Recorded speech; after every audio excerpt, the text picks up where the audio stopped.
Back to the Future Part 2 opened in 1989 as the middle chapter of the classic time travel trilogy.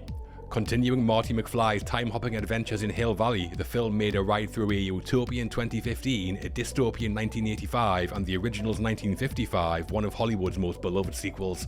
My name's John, and the guys who'd sell their souls for a grey sports almanac are Matt.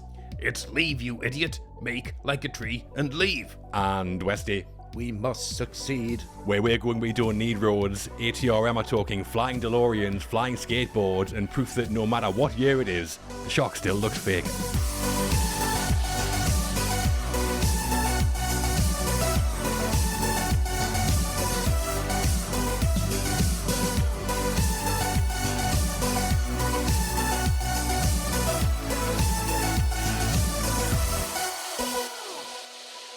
Hello and welcome to All the Right Movies. Nobody calls us chicken needles. Nobody. No. Oh, Yella. Oh, hang on, that's the next one, isn't it? That's the next one, yeah. You've got ahead of yourself here a little bit. Well, we are the podcast that tells the story of Hollywood one film at a time, though, and this one is a proper event. It is, big one. It's Zemeckis. It's Jay Fox. It's Lloyd. We're sending you back to the Future Part 2. The sequel to one of the biggest films of the 80s, and we're tackling it in full. We are. Before we fire up Mr. Fusion, though, we should talk about our wonderful community, shouldn't we? Let's do that first, yeah.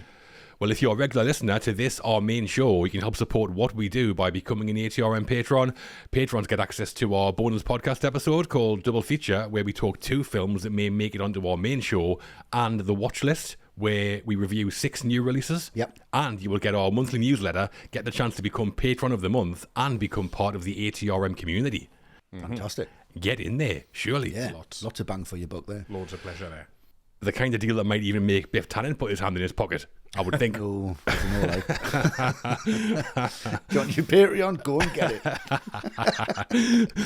Well, for more information and to sign up, head to patreon.com/alltherightmovies. Or if you're on Spotify, Apple Podcasts, or YouTube, you can subscribe directly on there as well. Just look for the subscribe button and join the community. Dead easy.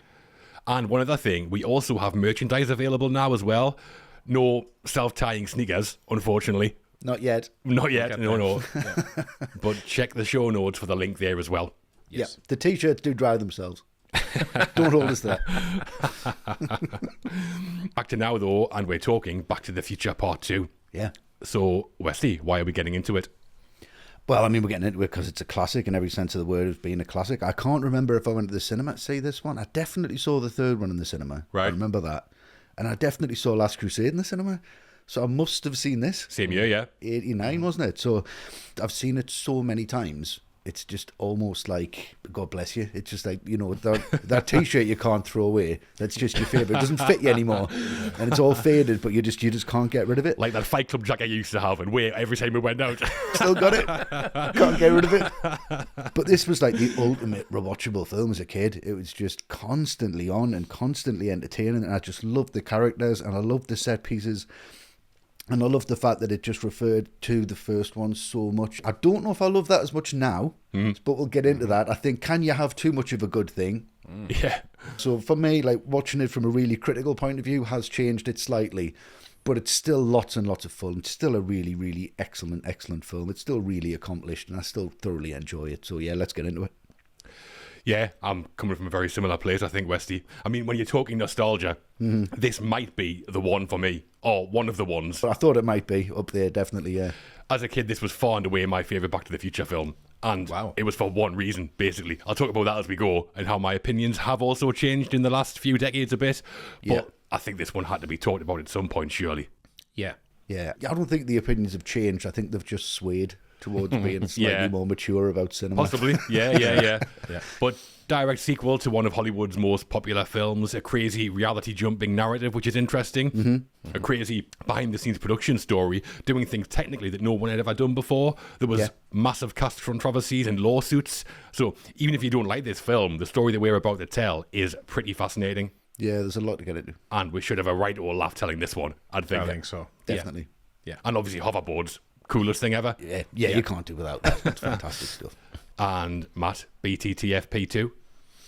Yeah, I mean, this is an interesting one for me, this, because when you put the poll up, John, and they're all sequel themed, This is the one I was least familiar with. Right. And I do remember seeing it at the cinema at the time, and I remember as a kid just being very confused by it all. Right, that's fair enough. Yeah. Can't just switch off and enjoy it, can you? No, I man? definitely can't. What's this about? Even then, I was insufferable. I wasn't sure it made sense. It was quite dark compared to the first one, and it didn't even have a proper ending. At the end, I was like, well, I have to come back again just to get a resolution. So, and it's not one I've revisited a lot because I don't revisit the trilogy as a whole a lot. It's usually the first one for me, and I'm kind of happy with that, unlike like Indy, for example. But it's going to be interesting because this one, it is divisive, and it splits opinion a lot on a lot of things. So it's going to be really interesting to see where we all come out with this one. Yeah, definitely. Well, Back to the Future Part 2 was released on November the 22nd, 1989, produced by Amblin Entertainment and distributed by Universal Pictures. Directed by Robert Zemeckis, it was written by Bob Gale, based on a story by Gale and Zemeckis, and was filmed in and around Los Angeles. It stars Michael J. Fox as Marty Jr. and Marlene McFly, Christopher Lloyd as Doc Brown, Thomas F. Wilson as Biff and Griff Tannen, Leah Thompson as Lorraine Baines McFly Tannen, and Elizabeth Shue as Jennifer Parker. Why play one character when you can play it loads? Why not? Just the one for Shoe there. Just the one character. Yeah. But let's go, should we? Yeah, absolutely. We weren't sure whether to start with the final scene of Back to the Future or the first scene of Part 2. Turns out, Same thing. we can do both at the same time. Of course we can. The beginning. Back to the Future Part 2 opens right where the first film left off before whisking us off to the future. We're going to be talking the 2015 sequences in Hill Valley and Hilldale, but first, it's 1985 Hill Valley to pick things back up. Yeah. So the film does begin as the first one ended. Doc Brown in the DeLorean comes screeching into Marty's front yard, wild-eyed and rambling about the future, before we and Biff watch our duo and Marty's girlfriend Jennifer heading off to their next adventure. Yeah. First scene of the sequel. Does it do the job, Westy? I think it does, because it was the last scene of the first film, which is probably one of my favourites of all time, to be fair. I mean, what an ending that is. One of the best. They could have just left it and just you've been like, yeah, that's incredible as a film, just as a wanna. But they have to come back to this scene. You know, Elizabeth Shue's in there now. Biff needs a little bit of an entrance and just to see what's going on. But this is purely entertainment over any kind of subtext or context or anything that they're trying to go for. The first film was the opposite of that, I think. It had a real emotion and had a real depth and tried to explore the characters. This is just wants to have a lot of fun. And I think that's what this first scene does, because the performances are a little bit more loose. It's just a little bit more cartoony. It's just a little bit more lean back. Yeah. I mean, I love that look that Marty gives Jennifer when Doc gets out and he's just like, sorry about this guy. Yeah. He's really embarrassed, yeah. Yeah, he's like, oh, fucking hell. Marty! But just straight in set up. That lovely bit of Mr. Fusion. We're going back. We don't need roads. We know about that. But I think it was really well done, because some of it I had to really watch again and go, was that a shot from the first one, or did they put that back in? Because the lighting's just perfect. Everything's just framed really well. But at the same time, I didn't really question the second Jennifer. It was so well done. Yeah. I was like, oh, she just stands the same way and walks into the frame exactly the same way. You've got to like rewatch the first one again and go, that was just so well done and well put together. Right, we're ready to go now. I've been reminded. Here we go. It's a great opening scene. I think it's a better final scene, but we're still excited. It is, yeah. I like the opening shot. We get the title card saying the date over like a black screen, and then the kind of transition into the film is Marty sliding the garage door open. That's really cool. Yeah. And Marty looks a bit different. He's got different hair a bit. Yeah. Jennifer obviously looks very different face. I'm the same though. I'm pretty sure when I watched this over and over again as a kid, I never realised it was a different actress. I'm sure I didn't. No, Didn't for a while. Doc looks exactly the same, obviously. Yeah. In those silver shades, he's like Brett the Hitman Hot. He is fantastic, yeah. A nice little bit of setup with Biff when he sees the DeLorean take off and disappear, like, what the hell's going on here? Which sets up old Biff in 2015 saying, flying DeLorean, I've not seen one of those since. Yeah. And I love Biff's green Adidas tracksuit and burgundy turtleneck. Always a treat. Oh, yeah, it's fantastic. But I wanted as well to talk about the opening credits, which kick in straight after Biff delivers that line. It's like a helicopter shot, sort of flying through the clouds. It's like that Superman 2 trailer. It is, yeah. But just hearing the Alan Silvestri main theme swell up over it, I could like burst into tears. It just does something to me. But quite a clever way, I think, for Zemeckis to pull us back into the first film. Works a treat on me, anyway. Yeah. Yellow credits as well, I've got to mention that. Yeah. Yellow logo. There you are. Yeah, I mean, Zemeckis, he's just done an impeccable job, really, of recreating a scene from the first film to use in the second film. with maybe slightly diminishing results in some ways, and that's Yeah. probably not the last time we're going to be saying that throughout this episode. Yes, agreed. Yeah. Bob Gale said that after the first film came out, Universal had received thousands of fan letters asking what happened to Marty and Doc in the future, and that dictated how to start the sequel. He said they knew they had no choice but to go to the future and show us Marty and Jennifer's kids, which led to problems as they couldn't figure out a way of writing Jennifer into the story without taking her away from Marty. Which, yeah, that's the original problem, isn't it? Exactly, yeah. They did kind of paint themselves into a corner, I think. But the end of the first film, not written to set up a sequel, but it is. You said it, Westy. It's such a great final scene, isn't it? It is. Yeah. Something's got to be done about your kids. If there'd never been a sequel, the end of the first film would be one of the best endings ever to a film. Yeah, it I would think. be. Yeah, agreed. Yeah. And Claudia Wells played Jennifer in the first film and had planned to come back for the sequel. But around the time filming was due to start, her mother was sadly diagnosed with cancer. So she chose to care for her mother instead, and a casting call went out for a new Jennifer. Yeah, a shame she couldn't come back. I think that someone who was seriously considered to replace Claudia Wells was Nicole Kidman. Wow. Right? Yeah, apparently she was recommended to Zemeckis by Billy Zane, who's in the film as Match, obviously, Yeah. after he'd worked with her on Dead Calm. Of course, Dead yeah. calm, right? Yeah, she was ruled out though because apparently she'd be too tall for Michael J. Fox. She would have towered over him. Who wouldn't be? Quite a common problem, I imagine. Yeah. Pulled it off with Tom Cruise and Far and Away, though. We've got away with it. And Elizabeth Shue's career was on the up at the time because she'd been in The Karate Kid and Cocktail, starred in Adventures in Babysitting, and was therefore cast. Claudia Wells said she was flattered and honoured to be replaced by Elizabeth Shue. Nice. She is great, obviously. She is. I just wish she had more to do. Yeah. Yeah. It feels like a massive waste to have her and just like knock her out. Twice. Exactly. Nice. And Marty and Doc treat Jennifer like shit. Yeah, they do. Leave her on a box of crates and just lying on the porch while they're all flying around in the DeLorean. I don't remember bars being on these windows. Well, that's a bit of a red flag, isn't it? Oh, this is fine. Yeah. She'll be fine. Yeah, it should be fine, fuck it. Turning the DeLorean into a flying car was one of the film's biggest effect challenges. ILM built a remote control 1/15th scale miniature that had folding wheels. This was used for numerous flying sequences, and for close-up driving and cockpit shots they used a practical rig. A DeLorean body shell was mounted on a moving platform, and a separate fiberglass DeLorean was also built for flying and landing shots. It was lifted and lowered on a hydraulic motion to create the appearance of the car. Amazing. Yeah, you can kind of tell that. There's times when the DeLorean's coming into land and we just see part of it. It looks like it's on a forklift truck or something. It kind of wobbles into the frame sometimes. Yeah. But that's the first scene. The gang's all here. Jennifer not for long, unfortunately. No. And 2015 awaits. Okay. Let's check it out, should we? Let's do it. We arrive in 2015 in the middle of a flying freeway. How terrifying does that look? Yeah. Fine. Yeah. Doc knocks out Jennifer with no warning whatsoever, and they set down in Hill Valley. Doc explains the issue with Marty Jr. He's about to be arrested, leading Marty and us into Cafe 80s, a hoverboard chase round the square, and Marty purchasing the Grey Sports Almanac. Yeah. There's something very familiar about all this, Matt. Isn't there just? How's the future? Well, yeah, I mean, that's word. It's very familiar. I mean, this cafe bar, a member of the McFly family getting into trouble with the Tannins again. I mean, the more things change, the more things stay the same, I guess. That's what people say. But you know what? That's fine. It's the recurring theme in the film. You know, it's these patterns that occur over and over again. What's interesting about this in terms of predicting the future, though, is how it predicts that huge boom in 80s nostalgia. I mean, the music, the iconography, the arcade games that you can play here. I mean, at the time, I guess the joke was, oh, haha, imagine all the things we've grown up with are still popular in the future and they're not relics of the past. But it's true. Yeah. You've got this huge booming industry behind 80s nostalgia. I mean, you know, a lot of that comes through, you know, what people vote for us to cover. So how intentional or not it was in this, I don't know, but they've absolutely nailed that particular part of the future. Definitely. Yeah, definitely. It's a good point. I said at the start when I was a kid, there was one specific thing that made this my favourite Back to the Future film, and it was this, 2015. Right. Loved it. Right. And I still do. The 2015 Hill Valley set is just brilliant. Same set as the first film, clearly, but with lots of futuristic touches and like a lake in there.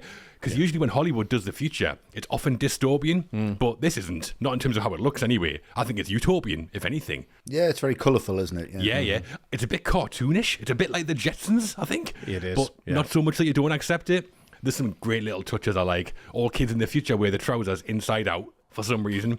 Yeah. But do you remember Crisscross? Yep. That hip-hop duo from about 1990. They wore their jeans back to front. Back to Going to front, make you jump. Yeah. I remember thinking yeah. Back to the Future was right. Yeah.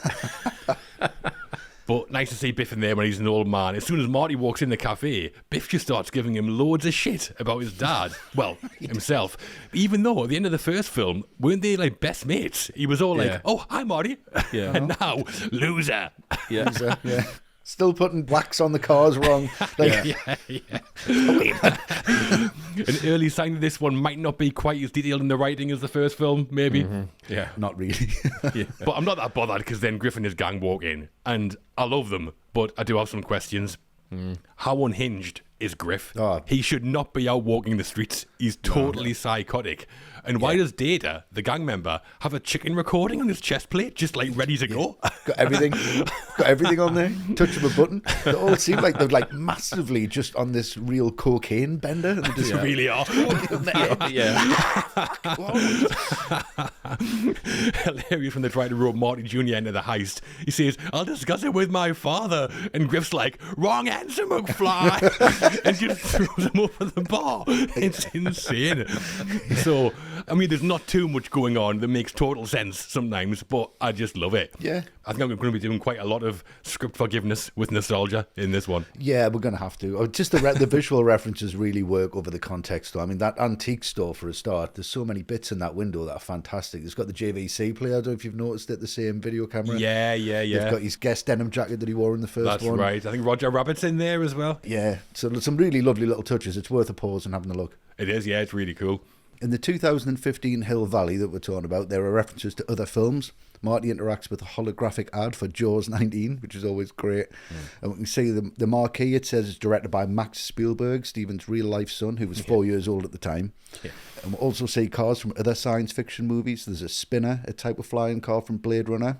And we can see the Star car from The Last Starfighter parked on the street as well. Yeah, that's a great little nod, that. Yeah.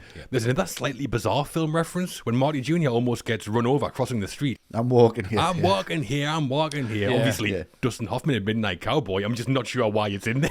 No. One of the most miserable films ever made. Let's just make him straight in there. Yes. And Cafe 80s was designed by John Bell, a visual effects art director and concept designer on the film. He said he took inspiration from the visual brand of Swatch, the watch company. Bold, clashing colours, random geometric shapes, and playful typography. Yeah, you can see that. It's nice. You definitely can see that swatch thing in the like, colour palette and stuff, can't you? Yeah. But I think the reason he did that was because the hoverboard's made by Mattel, but in first versions of the script, it was going to be made by Swatch. Ah, right. I still love that hoverboard design, though, that pink one. Oh, it's beautiful. It's so good. And the Cafe 80s waiters are digital avatars on the screen. We see Michael Jackson, Ronald Reagan, and Ayatollah Khomeini. Jackson was apparently very cooperative with letting his likeness be recreated, and he was portrayed by E. Casanova, who called himself the #1 Michael Jackson tribute artist. He wore a rubber mask for filming, but Bob Gale said he looked more like Jackson without it. B for chicken. Yeah. And Beat It's playing when Marty walks in, isn't it? Yeah, great touch. Right, yeah. But those digital waiters clearly inspired by Max Headroom on the CG Very Max character Headroom, from 80s yeah. TV, yeah. It's pretty mad how some of the 2015 tech still like years beyond us, like flying cars, and some of it looks totally terrible by today's standards. Yeah. Yeah. Another thing in Cafe 80s, we see Marty play a video game called Wild Gunman. And Wild Gunman was a real Nintendo light gun game, but the full-size arcade version was built just for the movie. And one of the two boys who was unimpressed with the game was an 8-year-old Elijah Wood in his first film role. Yeah. Video Game Boy 2, he's credited as. Right. Says it's for babies. You have to use your hands. Yeah. But that's there to set up part 3, in the fact that Marty's a bit of a Wild West sharpshooter, I think, isn't it? Yeah, of course it is, yeah. Definitely. So I'll go straight on from there. We're into the hoverboard chase. He stands up for himself. This is a little bit of a nod. It is very familiar. Lovely. Am I still a geek to think this is still cool? Well, I do as well. And I'm absolutely fine with that, to be honest. It's just a great setup and a great callback. It's just not quite as impactful as the original that it's based on, but that's because everything that it's based on is so good. Yeah. And I remember the first time seeing this, and all the different times I've seen it since, I've just been waiting for this scene to happen, and that this is where the film starts for me. When that hoverboard comes out, He's like, little girl, so I use your hoverboard. Hoverboard, it's great. Yeah, it's great. I love the science of it, the mechanics of it. You know, he gets on the back of the car, there's the music ramps up and that starts kicking in, but then they spin around and then they're straight after him again, so like they're a little bit more experienced. Yeah, he's really lucky to find that rope in the back of the car. He holds onto that rope. Great, swings around straight over the lake, and I think that's the whole reason they just built this lake in there, because they need a setup. Oh, definitely, yeah. How else are they going to break this down? And you just think, that's a really nice aesthetic lake. I wonder what that's there for. You'll find out. Yeah, it's great. It's just, he's there and it just stops. But there's just that line reading. Those supposed to work or more, unless you've got power. And he's just so intense. Insane, those guys.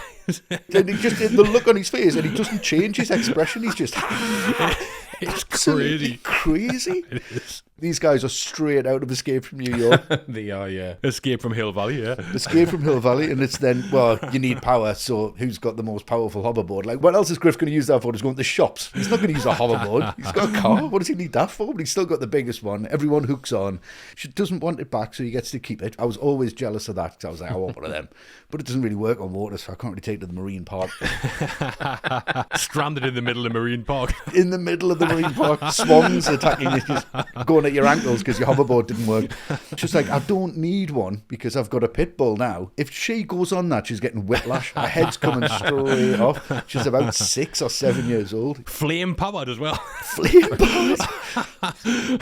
She's going to kill herself. The first time you watch this, I mean, it was a joy to see these things again. Really is. But I think I've seen it so many times now that I'm kind of like, I wish they'd just a little bit more. But still, I mean, just the invention of the hoverboard and then powered laces has not been better, I don't think.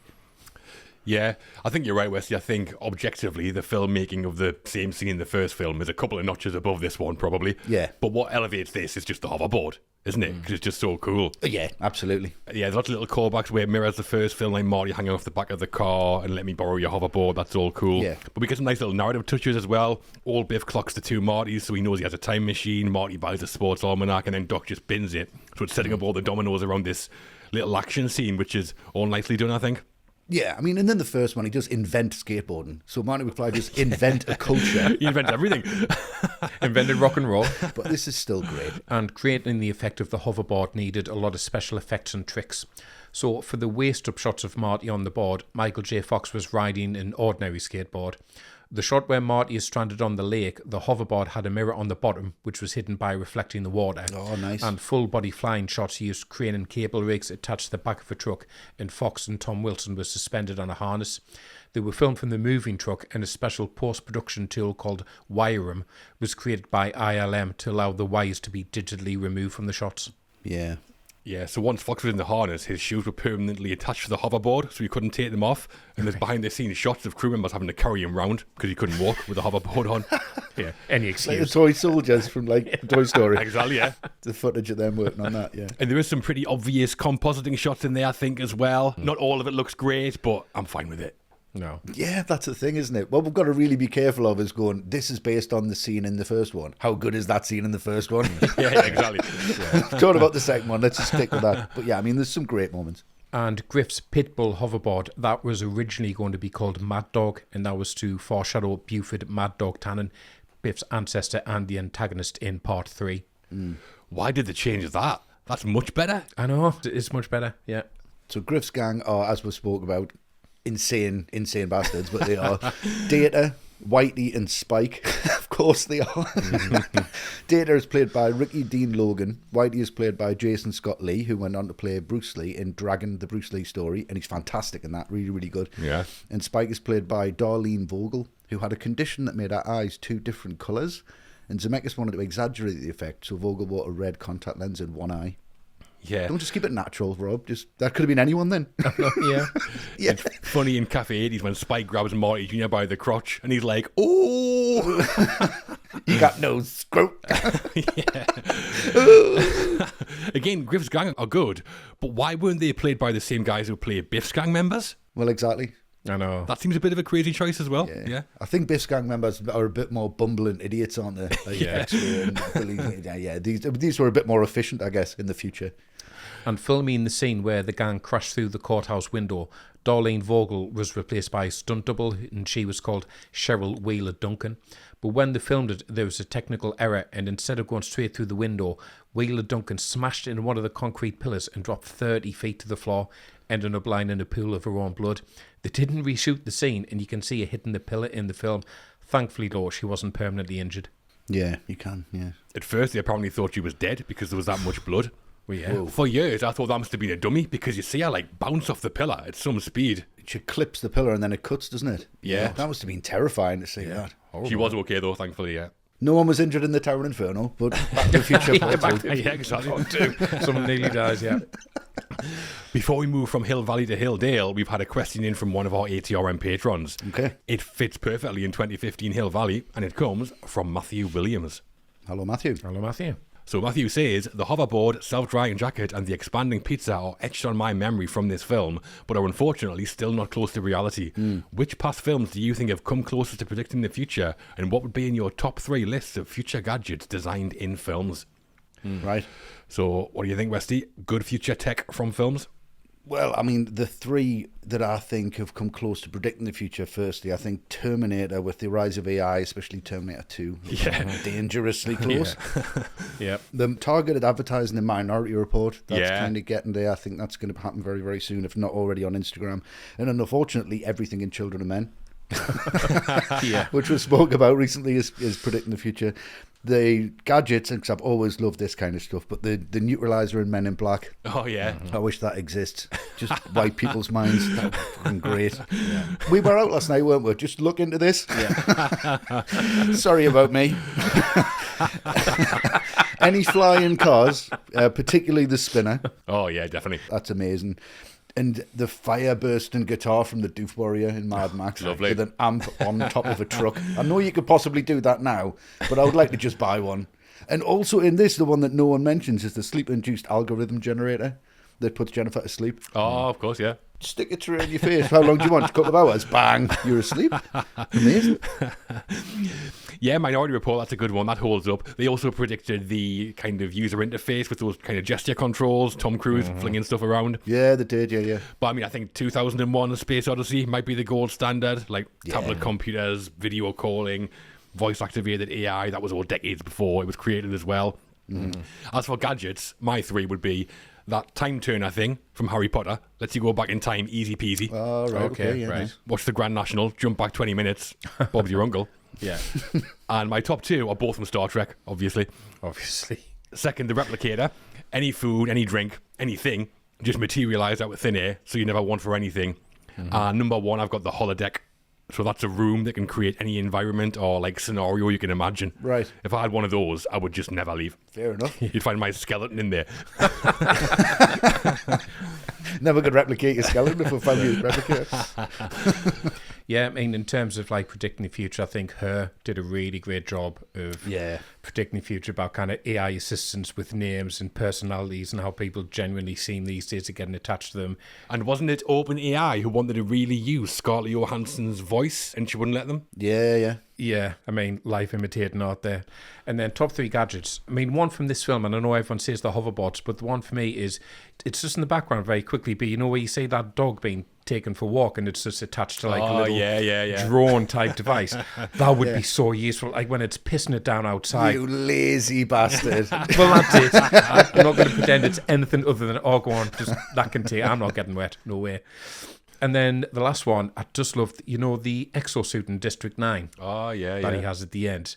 That's amazing. Imagine walking around in that. That is cool. That's great. I'd love that. And that is 2015 Hill Valley. Flying cars, cafe 80s, hoverboard, and the Grey Sports Almanac to take us to Act 2. First, though, should we check out the other side of 2015? Let's do that. We should. After Jennifer is found unconscious by 2 police officers, she's taken home to Hilldale. Here we see the full McFly clan, old Lorraine and George, middle-aged Marty and Jennifer, and their kids, Marty Jr. and Marlene. Marty gets fired, Jennifer runs into herself, and old Biff steals the DeLorean.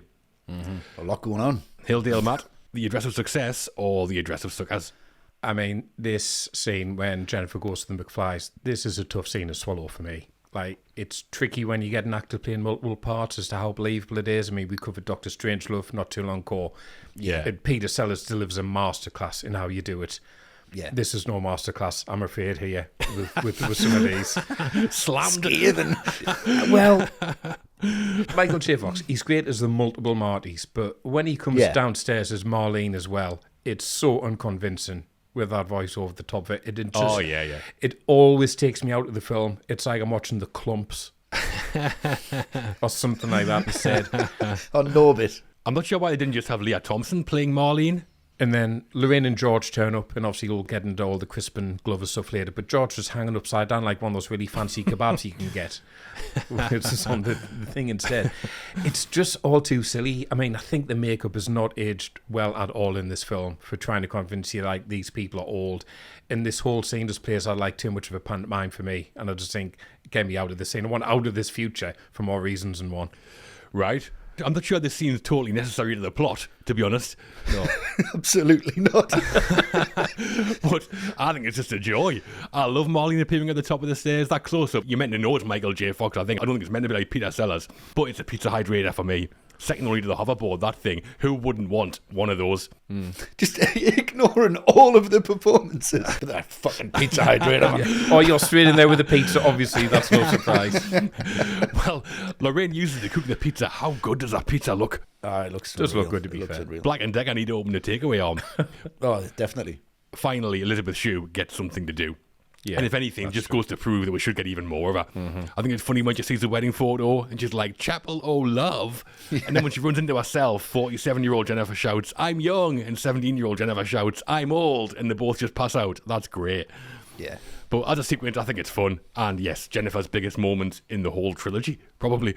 Yeah, unfortunately. Yeah, I mean, this scene is just there to set up the end of 3, isn't it? With Needles. Basically, yeah. How's it hanging, McFly? Yeah, You're chicken, and then he decides to go the other way. That's why he can't play guitar. He's done this before. We're setting up 3.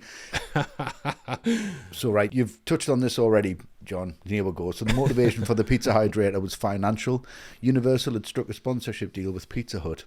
So told Zemeckis and Gale they had to write them into the script. This is why we also see Pepsi, Nike, Mattel, Texaco, and a lot of other recognisable brands. Yeah. I mean, product placement often gets criticised, but what works quite well here, I think, is that Zemeckis went to all these companies and said, we basically need you to redesign your logos and products to look like something futuristic. How do you think it might look in 30 years? You can't go out and buy it. Yeah, exactly, yeah. This isn't going to make us go and buy a drill. You know what I mean? It also gets us furious, and everyone goes for the green pepper. Who's leaving the pepperoni? Everyone's leaving the pepperoni. Yeah. It's the wrong side to go for. Yeah. And the concept designer responsible for lots of the future tech was Edward Heath. He created the pizza hydrator by taking a normal countertop oven and making it look more playful. He also designed a dozen variations of wrist communicators and later said, in many ways, I predicted smartwatches of today. And he also designed the futuristic Texaco petrol stations. And he told Zemeckis the McFly home should have a giant aquarium where you could harvest real fish. But Zemeckis said no, as he thought it was too lavish for a middle-class family. Yeah, the hydrator cooks the pizza in about 3 seconds. Yeah. It's all one shot as well. So how they did that was Leah Thompson put the tiny pizza in the hydrator, closed the door, and the huge pizza was attached to the ceiling, and that was then released and dropped down. So when she opened the door again, there it is. Just really simple, but it works. Yeah. Yeah, it does, yeah. So while filming the kitchen scene where the McFly family are eating, fruit, please. Incredible that. You have the fruit, please. I just love the way he cracks his voice just when that comes down. There's too much fruit. Too much fruit for anyone. Absolute sap Marty Jr., isn't he? He's awful. Dad, phone, it's Needles. It's really funny. So, an earthquake actually struck California at that time. The cast and crew all felt the rumble and carried on. And when Zemeckis watched the footage back, he realised you couldn't tell as none of the props moved. So that's the actual take in the film. Wow. Yeah, the soundstage had been locked off and everything was kind of glued in place for reasons to do with some effects magic, which we'll talk about. But the earthquake was really noticeable on the set, apparently, but you can't tell in the film because everything kind of moves together. Right. Imagine the whole table just like split apart. Just leave that in. The bigger pizza comes out. And the 2 police officers who bring Jennifer home after they find her unconscious are Officer Foley and Officer Reese. Foley is played by Stephanie Williams, who became known for TV roles later on, and Reese is played by Mary Ellen Trainor, who was Robert Zemeckis' wife at the time. Yeah, she's in loads of stuff. Mary Ellen Trainor, The Goonies, Lethal Weapon, Die Hard. In 1989, she was like the sequel queen. She was in Back to the Future Part 2 and also Lethal Weapon 2 and Ghostbusters 2. Oh, wow. So from that moment, we've got Needles. When they find out the phone's ringing and the kids have just got the glasses on, it's just the equivalent of them sat on the phones at the table now. Yeah, yeah. You just say, you've got a message, Dad, it's such and such. Right, I'll go through. So then he has to take the call.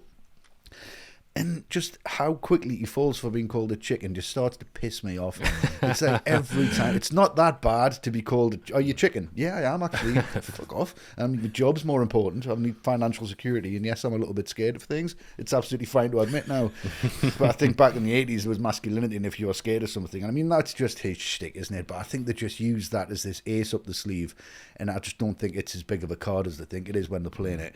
And then there's that booming, McFly! Hilarious, that. Outrageous. What a reaction. And he's just... But what I noticed about this, because I knew I was talking about this scene, when you watch Needles go to hang the phone up, he kind of looks to the corner and smiles as if they're in the same room. Oh, yeah, as if right, he's yeah. completely setting Marty up, so he goes, I'll see you there. And maybe there was more to this scene. Maybe, yeah. But that, like, read my fax is just absolutely brilliant. And it just comes out of every single fax machine that they've got in all of the different places. But the video call, it's all just Teams, isn't it? And they've absolutely nailed that. And I love all the little details when it comes up with like what the favourite food is and what they don't like. And it's like, doesn't like sushi and fish, loves beer, scotch. And just all these little moments that come in. I think that was so really well done. I'd love to see yours on that, Westy, yeah. Mine. So would I actually, I don't know. It's a great scene, but slightly pointless. All of it. It is a bit, yeah. There's a nice little satire there through those huge video screens, I think, because Marty Jr. watches like 6 TV channels at once. Yeah. So kids' concentration levels are at rock bottom, it looks like. Yeah. And the TV's got like a screensaver that cycles through classic art like Van Gogh, and that's something the TVs do now. Mm-hmm. Yeah, it is, yeah. Like a fireplace and stuff. Yeah. I like Marty's boss though, Ito T. Fujitsu, played by James Ishida. He's crazy. Hilarious, and Marty's all desperate like, no, it was a sting, I was setting him up. I'm fired, I can't be fired. 2 ties for Marty as well. Yeah, exactly, I love that. I would not do anything to piss that guy off, I'm sorry. No. Oh, definitely not, it's terrifying. Westy! What? Not what? Nothing. So as we touched on there, Flea plays Needles. And he's more well known as the bassist in the Red Hot Chili Peppers. And the band was touring at the time, and Flea had to fly in to shoot his scenes and had only slept for 2 hours the night before. He said he didn't watch the films for years after they were released, and since called Part 2 a multi-million-dollar piece of trash. Wow. Surely 2 hours sleep's good going when you're in the Chili Peppers, though, isn't it? At the time, yeah, late 80s. Yeah. Definitely. Peak Chili Peppers. Yeah. He also said that in the rush to get to the set, he lost a had-knitted jumper specially given to him by his grandma. Right. Well, no wonder he was upset. Yeah, 2 hours sleep and you lose your jumper. Yeah. Happens to the best of us. Furious. Yeah. And a TV special called The Secrets of the Back to the Future trilogy was released to promote the trilogy in 1990 and showed some scenes cut from the Part 2 2015 sequence. One was Marty coming across a destroyed Hillbilly High School, and another was after Biff returns to 2015 in the DeLorean. He starts to fade from existence and then vanishes, but that was cut when test audiences didn't understand it, but we do still see part of that scene with Biff seeming to be in pain when he gets out of the car. I always wondered why he was doing that. Yeah. But this whole Hilldale sequence is there for basically one major plot point, which is old Biff stealing the DeLorean. Yeah. I mean, that's a good idea, but I think most people know there's a huge plot hole there as well, isn't there? Yeah. Because Biff goes back to 1955 and changes the timeline, as we'll find out, but when he returns to 2015, he doesn't travel into the new timeline, he comes back to the one that we're already in. And the time travel rules of the whole series tell us that that's not how it works. Because in the first film, when Marty goes back to 1985, his family have changed. Here, when they go back to 1985, like, everything's changed. Yeah. I guess that scene was there to try and cover that, but even then, it's not following the rules still. No. Not really. Should he have, like, transformed halfway then and just come back as Rich Biff? When he travelled back to 2015, he should have travelled into the 2015 where Biff has changed the world. Well, exactly. So he would come back as Rich Biff. I guess he would come back as himself. Yeah, right, okay. I think. That might have been better, him coming back seeing what he's done and regretting it, but I don't think Biff's that kind of character, is he? No. Zero depth to this guy. I mean, I know it's not Primer, but that does bother me a bit, that plot hole. Yeah, I know what you mean, yeah. And that's that. On 2015, Marty saves his kids, Jennifer has the strangest afternoon of her life, and somewhere in 1955, the timeline's been messed with. It's all a bit mad, so we should probably get into the director to see what he was thinking. Yeah. Yes, please. The director. The director of Back to the Future Part 2, back from the original, was Robert Zemeckis. This was his sixth feature film after I Want to Hold Your Hand, Used Cars, Romancing the Stone, Back to the Future, and Who Framed Roger Rabbit. He was hot stuff in Hollywood at this point, wasn't he, Matt? Yes, he really was. How does Robert Zemeckis do directing Back to the Future Part 2? I mean, the thing about him for me is I can't think of another big name director who's got such a great streak of early films. Yeah. But like the latter half of his career, I just find so forgettable. Like I can't remember the last Zemeckis film I saw at the cinema or the last of his recent films that I've watched more than once. And I think the reason for that is he became obsessed with story gimmicks and challenges with special effects rather than telling a great story with emotion and wit and characters, which is what he used to be great at. And I think that relates to here because this feels like it's almost like the halfway point for him here. There's a lot of very clever technical work going on, particularly in the latter third, when you've got characters interacting with past selves and past timelines. And you can see that's the stuff that's really got him excited. But I do think that comes at the expense of the story beats. I mean, it's an incredibly high bar to live up to, obviously, but you just think of the iconic moments from the first, knocking Biff out, the kiss, Johnny Be Good. No scene here has that level of emotion or humour. No. But I also think he's got one eye on part 3, which is more satisfying on those terms. There's more humour and there's more heart in that. And he's using this part to get us there while giving himself something to challenge himself, which is all the technical stuff. And I think that's the balance that he has here. As a trilogy, he's telling a great story across it. But in this particular one, that story isn't finished yet. So this one feels like he's just more excited about the effects work and the challenges and the gimmicks than anything else. Yeah, I find Robert Zemeckis a slightly strange one as a director because it always kind of surprises me that he isn't more of a household name because he's got like Romancing the Stone, Back to the Future, Roger Rabbit, Forrest Gump coming up. Massive hits, like Oscar winners. And most people probably don't know who he is. Yeah. Never really comes up in conversations with great directors. I know he's maybe not as consistent as the biggest names, but he's got the big hitters, I think. Yeah. And here on part 2, I think what I probably find most impressive is just the scale of what he had to pull off, because part 2 and part 3 were made at the same time, basically, which we'll talk about. But he'd be sleeping a few hours a night, flying back and forth between locations, and part 2 does have a blip or two here or there, like we've been talking about. Yeah. But I think that's mostly in the writing. As director, I think it does feel like he's in control and got a hold, for the most part, on this huge production. And what I always think about Zemeckis is that, like his pal Spielberg, he's not necessarily a big artistic director. I think of him as a storytelling director. And at that, I think he is one of the best. He uses all the technical wizardry that's there. He does it here as well. But it's, at this point, not usually for the sake of it. It is usually in service of the story. Like Jennifer coming face to face with herself, like we talked about. There's some serious effects work in that shot. But I never think about it. I'm just kind of in the moment. Yeah.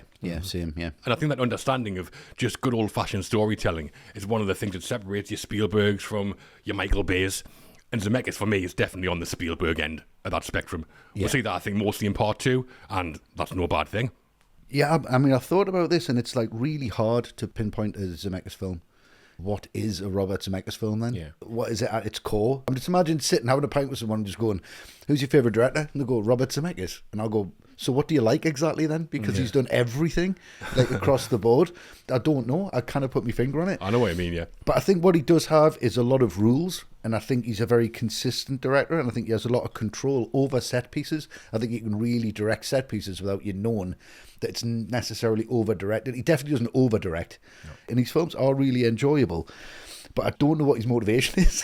I don't know where he gets the energy to do Polar Express. But I think in this film, he does have a lot of rules. He does have a lot of control. It shows how considerate he is as a director, but also how much he pushes the boundaries. I think every film that he's done has pushed stuff just a little bit further than it should need to go, which is great. Yeah. So the first Back to the Future film, that had been the highest grossing film of 1985, and Universal obviously wanted a sequel as soon as possible.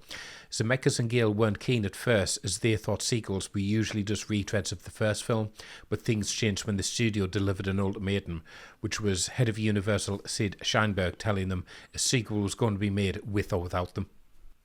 Zemeckis and Gale said they didn't like sequels because they were a retread of the original. Amazing. They still made it as close to that blueprint as possible. Yeah. Well, Zemeckis and Gale's original contract with Universal and Amblin gave them loads of creative control. Yeah. But Universal had distribution rights and obviously the finances to go ahead and take it to court if they had to. So Zemeckis and Gale didn't have a massive choice, really. Yeah. Yeah. That's why they said they'll never do a remake and they're never going to do another sequel. Like it's never ever going to happen. Yeah. Which is fair enough.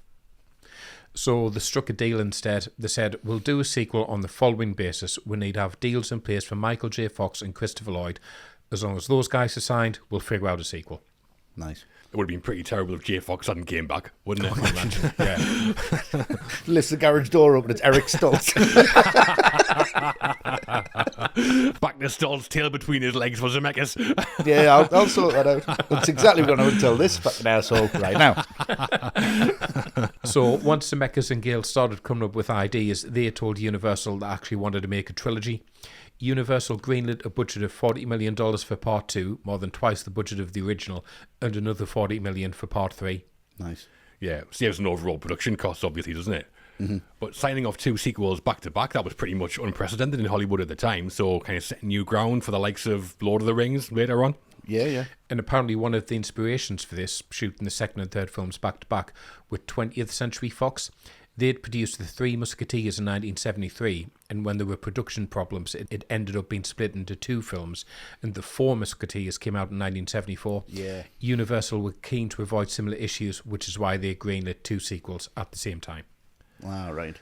Yeah, so one of the issues on The Three Musketeers was that the cast had only been paid for 1 film, so when it was split into 2, they went to the Screen Actors Guild and demanded to be paid for 2 films. Right. And I mean, the cast was like Oliver Reed and Raquel Yeah, Welch, yeah. Faye Dunaway, Charlton Heston, so not cheap. No. Exactly. Definitely They not. put the trailer on the end of the third one as well, didn't they? Which influenced this. That's right, yeah. Right, yeah, nice. The production for Part 2 and Part 3 lasted 11 months, and pre-production took 2 years to build the sets and write the script. Part 2 was being edited while Part 3 was being filmed, and Zemeckis was overseeing both. During the final 3 weeks, he barely slept. Every day he would finish filming Part 3 in Northern California, then get on a plane to LA where post-production on Part 2 was taking place, and then he'd get another plane at 4:30 a.m. to be back on the set in time for Part 3 shooting. I mean, I'm exhausted just hearing that. That's crazy. And Flea's got a big moan. What's he on about? Oh, I've lost me jumper. Exactly. Yeah. If you want the dream job of being a Hollywood director, they'll make you work for it, for sure. Yeah. Absolutely, yeah. The costume designer on the first film had been Deborah Lynn Scott, but Zemeckis replaced her for the sequels with Joanna Johnston after he worked with her on Who Framed Roger Rabbit. She had to design for various time periods, but she said the most difficult was the 2015 sequence. Yeah, she said she was terrified of the prospect of designing the clothing of the future, which makes sense. I mean, doing 1955 or like the Wild West, you've got photographs or other sources to reference, or Clint Eastwood films in this case. Yeah. And Johnson then said her creative philosophy for the 2015 wardrobe was that men and women would be equal in society, which is where the idea for Marty's Nike Mag power lacing shoes came from. They were designed by Tinker Hatfield, who had designed the Nike Air Max. Yeah. When Marty puts them on, they like lace themselves. How cool was that the first time you saw amazing. it? Yeah. Yeah, great. But the way they did that was actually really simple because the trainers were stuck to like a fake floor. And when J. Fox put them on, and there was a crew member below the fake floor who just pulled the laces tight once he had them on. And then turned on the Nike logo light. Same thing with when the jacket resizes. There's crew members just out of shot pulling on cables. All right. And then add some sound effects in post, and it all works. Movie magic. Brilliant. And there were some other interesting details in the costumes. The shirt that Doc wears for most of the film has a design with horses and trains, and this foreshadows the climax of Part 3, where Marty returns to 1985 by fitting a DeLorean to a locomotion. Yeah. The advantage of doing 2 films at the same time, I think. Tell you what outfit's outrageous, though. Marty's inconspicuous get-up in 1955. Hat, shades, and leather jacket. Yeah. Sticks out like a sore thumb. Could look more sus if he tried. Looks like Kinnicky. The production designer on the first film was Lawrence G. Paul, but Zemeckis replaced him for the sequels with Rick Carter. He'd worked with Steven Spielberg on The Goonies and the TV anthology series Amazing Stories, and Spielberg recommended him to Zemeckis. He also said the biggest challenge was creating the sets for the 2015 Hill Valley. On the first film, the Hill Valley set was created on the Universal backlot and ended up being damaged. So for Part 2, they had to clean the set up and restore it all. They'd done so much damage first time round, it cost more to rebuild it than to build it in the first place. I think a lot of the cost was that they had to dig out the 60-foot by 80-foot square for the lake, and then they filled it with 80,000 gallons of water. Yeah. For one hoverboard not working. Yeah, exactly, yeah. To nearly kill someone. A nice little touch as well is that the ledge on the clock tower that Doc broke in the first film where he nearly falls off it, that's still broken in 2015. Oh, right, hadn't noticed that. No Oscar nominations for Zemeckis for Best Director, and no Best Picture nominations either. Not a huge surprise, maybe? No. For us, though, in the vision, the logistical achievement, and the managing various looks, feels and tones, some good blockbuster sequel making from Robert Zemeckis here. Very much. Yeah, he's ticking the boxes. He's making the studio happy and the audience. I think that's all he can do with the sequel. Yeah. The cast. Robert Zemeckis was working with a returning cast he knew and trusted. We've talked about Elizabeth Shue stepping in as Jennifer already, and we'll be getting into Tom Wilson, Leah Thompson and Christopher Lloyd shortly, as well as telling a very contentious tale about a previous cast member. But we start with the man carrying the whole thing. We do. So Michael J. Fox is back as Marty McFly, the time-travelling Hill Valley teenager. We see Marty dragged to the future, then an alternate present, then the past, chasing down that damn sports almanac. As if that wasn't enough, J. Fox also plays Marty's son and Marty's daughter, as well as an older and slightly younger version of Marty. 5 roles, Westy. Yep. 5 for the price of 1. Yes. What do you make of MJF as M. McF? I think he's fully dedicated in this film, and he's having a great time, which makes us have a great time. I think he's totally underrated for the star quality that he brought, especially at this time. Yeah, I think he was just such a presence on screen, and he just sold everything because he was felt so relatable. I felt like I was Marty McFly, like he was my age. He's a slacker. It's great. It was just that kind of early Bart Simpson, I think, kind of impression that it had on people, and I think J. Fox just plays that beautifully. And like we said, he's great as Marty Jr. I think he's absolutely fantastic. When he goes into Cafe 80s, he's just transformed, just totally different. He's just, his whole body language is different, his demeanour is different, his voice is different, and he has great physical comedy, especially in this film. Some amazing moments when him and Strickland are on the porch, and he's just pointing the gun down. He says, "Oh no, Mr. Strickland! I come from school. That's right, I'm a star." And he says, "Oh." It's really funny. He understands where the camera is. He understands what an action film is. He understands Back to the Future. He understands the world, and he's just playing it with just absolute relish, and he's loving it. And because he loves it, we love it just as much. Yeah, I love Michael J. Fox. Yeah, he's amazing. For as long as I can remember. I mean, my love from basically comes entirely from Back to the Future, with a dash of Teen Wolf as well, to be fair. Yeah, Teen Wolf, I would say it has to be in there, yeah. And I think it's easy to overlook just how much he's doing. Technically 5 roles, like we said, but obviously it's the present teenage Marty. He's playing for like 90% of the film or something.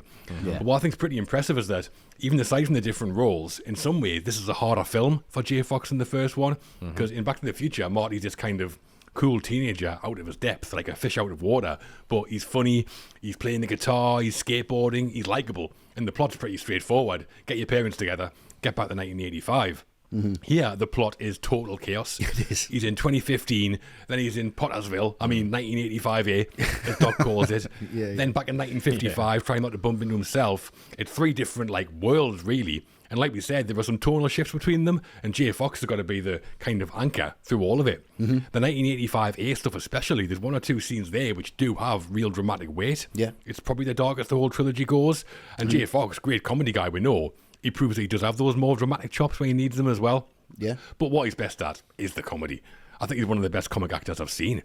His line delivery is always superb, but the bits I laugh at most are almost always his reactions. Yeah. Like in Cafe 80s, that bit when he punches Griff, and Griff kind of grows in front of him like a robot or something. Yeah. We can just see Marty's eyes sticking over Griff's shoulder, and J. Fox does this thing with his eyebrows, which I always laugh at. Yeah. So, yeah, multiple roles, but if the main teenage Marty doesn't work, none of it works. Yeah, exactly. And Michael J. Fox makes it work easily. He's just great to me. Yeah. Yeah, I mean, always great as Marty. I mean, he does make it seem like this film follows straight on from the last one without any gap, even with the slight difference in the hair. I mean, he certainly doesn't seem 4 years older, so he bridges the 2 films really nicely. As you say, though, it is a bit more manic, this film, for Marty. He kind of gets flung from pillar to post a bit, so he doesn't quite get the great character moments like he does in the first one, like building the relationship with George, etc. There's none of that. In this one, he's just much more reactive to stuff because that narrative goes all over the place, but he keeps you engaged constantly. You want to follow him throughout this, and obviously, like a lot of the actors here, playing multiple roles, and I think, apart from Marlene, which I mentioned, I think he does them all really well. I do think, though, and again, we've mentioned this character note of getting really angry if someone calls him chicken. That's just bizarre. Just seems to come out of nowhere.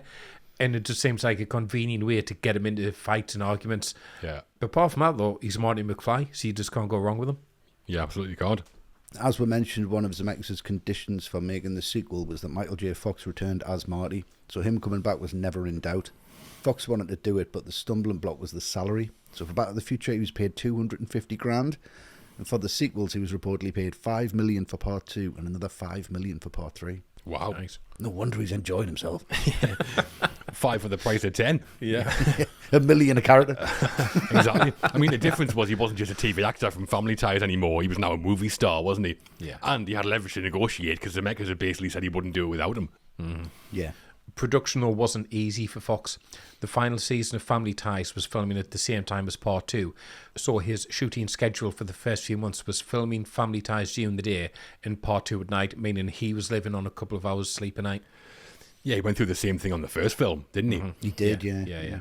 And it's interesting because J. Fox said that he wasn't contacted by the studio about the sequel. He only found out there was going to be one when the VHS tapes of the first film started coming out with "to be continued" at the end. All right. Right. So he got straight into his agent to find out what was going on. Well, you fair would, wouldn't you? Yeah. Tell him I want 5 for the price of 10. And there were also some family events he had to deal with. Sadly, during filming, Fox's father passed away, and Fox said he's actually taken some of his dad's mannerisms while playing middle-aged Marty. And also during filming, Fox's wife, Tracy Pollan, she gave birth to their first son, Sam. Yeah, she was also in Family Ties, Tracy Pollan. Yes. And there's another little personal touch J. Fox adds as well. He's a vegetarian, pretty famously. So the part where Marty Jr. picks the pepperoni off the pizza, that came from Michael J. Fox. Okay, nice. Could have just had the green pepper one. Yeah, just go for that. Exactly. Everyone Couldn't needs reach, could he? I don't know this is a fact, but I'm pretty sure one of their moments from his dad would have been when he comes in the house and he's like, hello, hello. Dad's home! Dad's home. That's such a dad thing to do, to say hello twice. thing to do, yeah. Hello, hello. No major award for Michael J. Fox for his work here or anywhere else as Marty McFly. No. For us, though, we love Michael J. Fox, and what he brings is possibly rarer than an Oscar win. Yes. Oh, yeah. There should be some kind of special award for this kind of performance. The Michael J. Fox, everyone loves him award. Yeah. Yeah, exactly. The role model without necessarily being a role model award. Like Michael J. Fox, Thomas F. Wilson is back for the sequel. He plays psychotic future boy Griff, but his main role is Biff Tannen. The antagonist of the piece, we see old Biff steal the DeLorean, young Biff receive and fail to keep the sports almanac, and middle-aged Biff after he's turned Hill Valley into his pleasure paradise. Yeah. Still, though, he hates manure, Westy. He does. How's Tom Wilson as the various bad guys? I mean, Tom Wilson is just the bad guy of this world, isn't he? He's Yeah. just unrelentingly bastard. You don't realise it because you think he's just playing up to the three guys he's with, or he's playing up to Lorraine, or he's just playing up. But when Marty's trailing him and he just picks that ball up off the kids, Go get it! go get it. And there's nobody, he's not trying to impress anybody, but he's just doing it to be an arsehole. Yeah. And then he walks over the street and knocks the kid's cap off for no reason whatsoever. Yeah. He's just an absolute piece of shit, but he plays it with so much relish. And the thing I get from these performances from Thomas F. Wilson is like, I think he's just sat before all the filming started, looked at the contract he's got and just went, this is going to be me, because I'm going to be so typecast doing this character. I don't think I'm going to get any other options to be able to do anything different, so I'm just going to absolutely dive into this. He is really good and really incredible, but I just can't see him having much more range and being cast in anything else, because he just owns this character so passionately. But the thing I love about Biff and Griff and all the characters that he plays is that there's no explanation of why he is the way he is. There's no backstory. No. He's just straight down the line, bully. But the thing is, he doesn't make it into a stereotype. I think Thomas F. Wilson plays him with this real kind of originality. Yeah. I feel there's not a bad guy like Biff or Griff. Like, even Griff's totally different. He's just a step up from Biff, but he does it so well. And like I say, he's just the bad guy, and he knows his place. He's not asking for anything else. He's just going to play it to the absolute best he can. I think he plays him really, really well. It's just a real shame that he played him so good, he couldn't really get anything else. Yeah, I think Biff is just fantastic. He's so funny. In the first film, he's like your classic school bully. He pushes George McFly around, kicks him in the pants, tries it on with Lorraine, and gets what's coming to him, as bullies do, in films anyway. Yeah. And he's great. But here, they do develop him. Because old Biff in 2015, he's like smart enough to figure out what's going on and rewrite history. 17-year-old Biff will see that he might not have a happy home life with his grandma. Yeah. That's a nice little character detail, I think. And his grandma, Gertrude Tannen, we don't see her, but that's Tom Wilson doing her voice as well. All right. But as the antagonist, Biff goes from being a problem in the first film to kind of the problem here. He's the guy that Marty now has to beat. And I think all that elevates him massively as a villain. Yeah. I think Biff's a much better bad guy than he gets credit for. Yeah. And I also think Tom Wilson doesn't get the credit he deserves either, because I think he's superb. Playing 3 versions of Biff. He does play each version slightly differently, but I totally buy each version as being the same character. Yeah. I think middle-aged Biff, especially in 1985A, he's brilliant. Yeah. Because Biff till now has always been slightly cartoonish. I mean, Griff is very cartoonish, Yeah. but 1985A Biff is just horrible. He's arrogant and aggressive. He's obnoxious. He's violent with Lorraine. He's a murderer. Yeah, he totally is. That bit when he's like, take a seat. Sit down! Yeah. That's about as much patience as he's got. It's brilliant. Yeah. I love it when he says, 2 McFlys with the same gun. Great. He does it better than that, obviously. But Biff's not funny anymore. I think that's a big ask of Tom Wilson, who's a comedy actor mainly, but he shows as well that he's got the chops. Yeah. And also, what I like is that you can tell Tom Wilson is having the time of his life in this film. He's loving it. Yeah. And rightly. Great bad guy. Great performance to me. More credit to Biff Tannen than Tom Wilson, please. Yeah, too right, yeah. Yeah, I mean, I'll look this and I'll just kind of want to rank these performances from top to bottom. I mean, top is obviously still 50s Biff, because he's just got that real dramatic weight to him of, like, this guy's a genuinely nasty piece of work. He's not like a teen novel bully. This guy, you believe he will run Marty over and kill him at the end. Yeah. And you don't want to mess with this guy. I think second, I'd say old Biff, because he doesn't have that threatening physicality anymore, but you can see he's got instead this conniving streak instead, and he's sharper, definitely sharper than young Biff, and he's developed that instead, which makes him just as dangerous. That bit when he's hitting Marty in Cafe 80, he's just like, hello! Fist on his cane just to hit people on the head with. Yeah, can't make a fist himself. It's It's a amazing. great touch. I love that. I think 8 is alternate 80s Biff. I mean, a horrible piece of work, and you can see how out of control his ego was got now, and I absolutely believe at that point Biff would have murdered George. Oh, yeah. Because he knows he can get away with it, and he will do anything that he wants. I think Glass is definitely Griff. I mean, it's very scenery chewing, it's very OTT. It is quite annoying, to be honest, so performances not all quite on the same level, but overall, he's great, and as you've been saying, a really underrated bad guy. Yeah. Yeah, I think he's massively underrated, yeah. 1985A Biff is like, it's proof that he's intelligent when he's got sadism involved. Yeah. When he's got a reason to be intelligent. Yeah. It's a really good motivation for the character and really well done. Yeah, he's really good. Tom Wilson was always a shoe-in to play Biff, though he was lowest paid of the original cast members. He was apparently paid $350,000. Lee Thompson got $650,000.